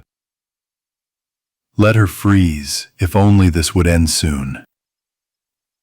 They had to take off their soaking wet jacket, and Albert Borisovich gave her his. They both eventually reached home, barely alive, and chilled to the bone. Kaimovich immediately put the girl to bed, covered her with all the blankets, stoked the stove until it glowed red hot, and began giving her hot tea. But by evening, the professor's fears were confirmed. Tanya had developed a fever. She hadn't eaten anything, was breathing heavily, and was very weak. Albert Borisovich went through Venya's meager first aid kit and his own stash of medications, hastily assembled before fleeing the cottage basement. He gave the girl an anti-inflammatory, which improved her symptoms slightly, and she was able to sleep peacefully that night. But by morning, the illness had returned with renewed vigor. A cough tore at her throat and lungs, and the medications were of no help. Kaimovich sat in the kitchen, nervously biting his nails. For the first time, the immunity boosted by the Novaya Zvezda vaccine had faltered. Tanya needed hospitalization. But now that seemed as far-fetched as time travel. The next day, the professor noticed traces of blood on the girl's pillow. The worst had begun: pneumonia. The child was growing weaker with each passing hour. Albert Borisovich knew what would happen if urgent measures weren't taken. But how could they be taken in the mountains, in the middle of the remote taiga? What else could he do? Pray? Kaimovich didn't believe in God, though he was now ready to embrace any religion, as long as the little girl recovered. The professor sank into despair. The thought of losing Tanya was killing him. Along with her, the meaning of life would disappear. Albert Borisovich felt this especially strongly now. But he was helpless. All his attempts to save the girl were failing. That evening, sitting on the edge of Tanya's bed, he peered at the little girl, as if trying to remember her forever. She had grown thin, looked utterly exhausted, life barely flickering in her small, trembling body. Kaimovich realized with a chilling sadness that time would sooner or later erase her face from his memory, along with the images of the few he had once held dear. There was a hissing sound, and the radio scanner picked up the incomprehensible Chinese message again. An idea occurred to the professor, but he merely frowned, recognizing its futility. No one would come to their aid. No one. All the survivors were now thinking only of themselves. The rescuers and the Ministry of Emergency Situations no longer existed, but for some reason, against all logic, his hand instinctively reached for the record button. Kaimovich barely managed to squeeze out the first few words. But gradually he became talkative, recorded a 2-minute message, and broadcast it. Just as Venya had taught him. Now the station would broadcast his cry for help on all frequencies. A cry that no one would hear, and even if they did, they would ignore it. People continued to die every day, men, women, children. Death had become so frequent that it no longer surprised anyone. But Kaimovich felt as if it wasn't Tanya who was dying, but the entire world. As soon as she stopped breathing, the sky would collapse. Everything would blur and dissolve. The universe would cease to exist. And it could happen as early as tomorrow.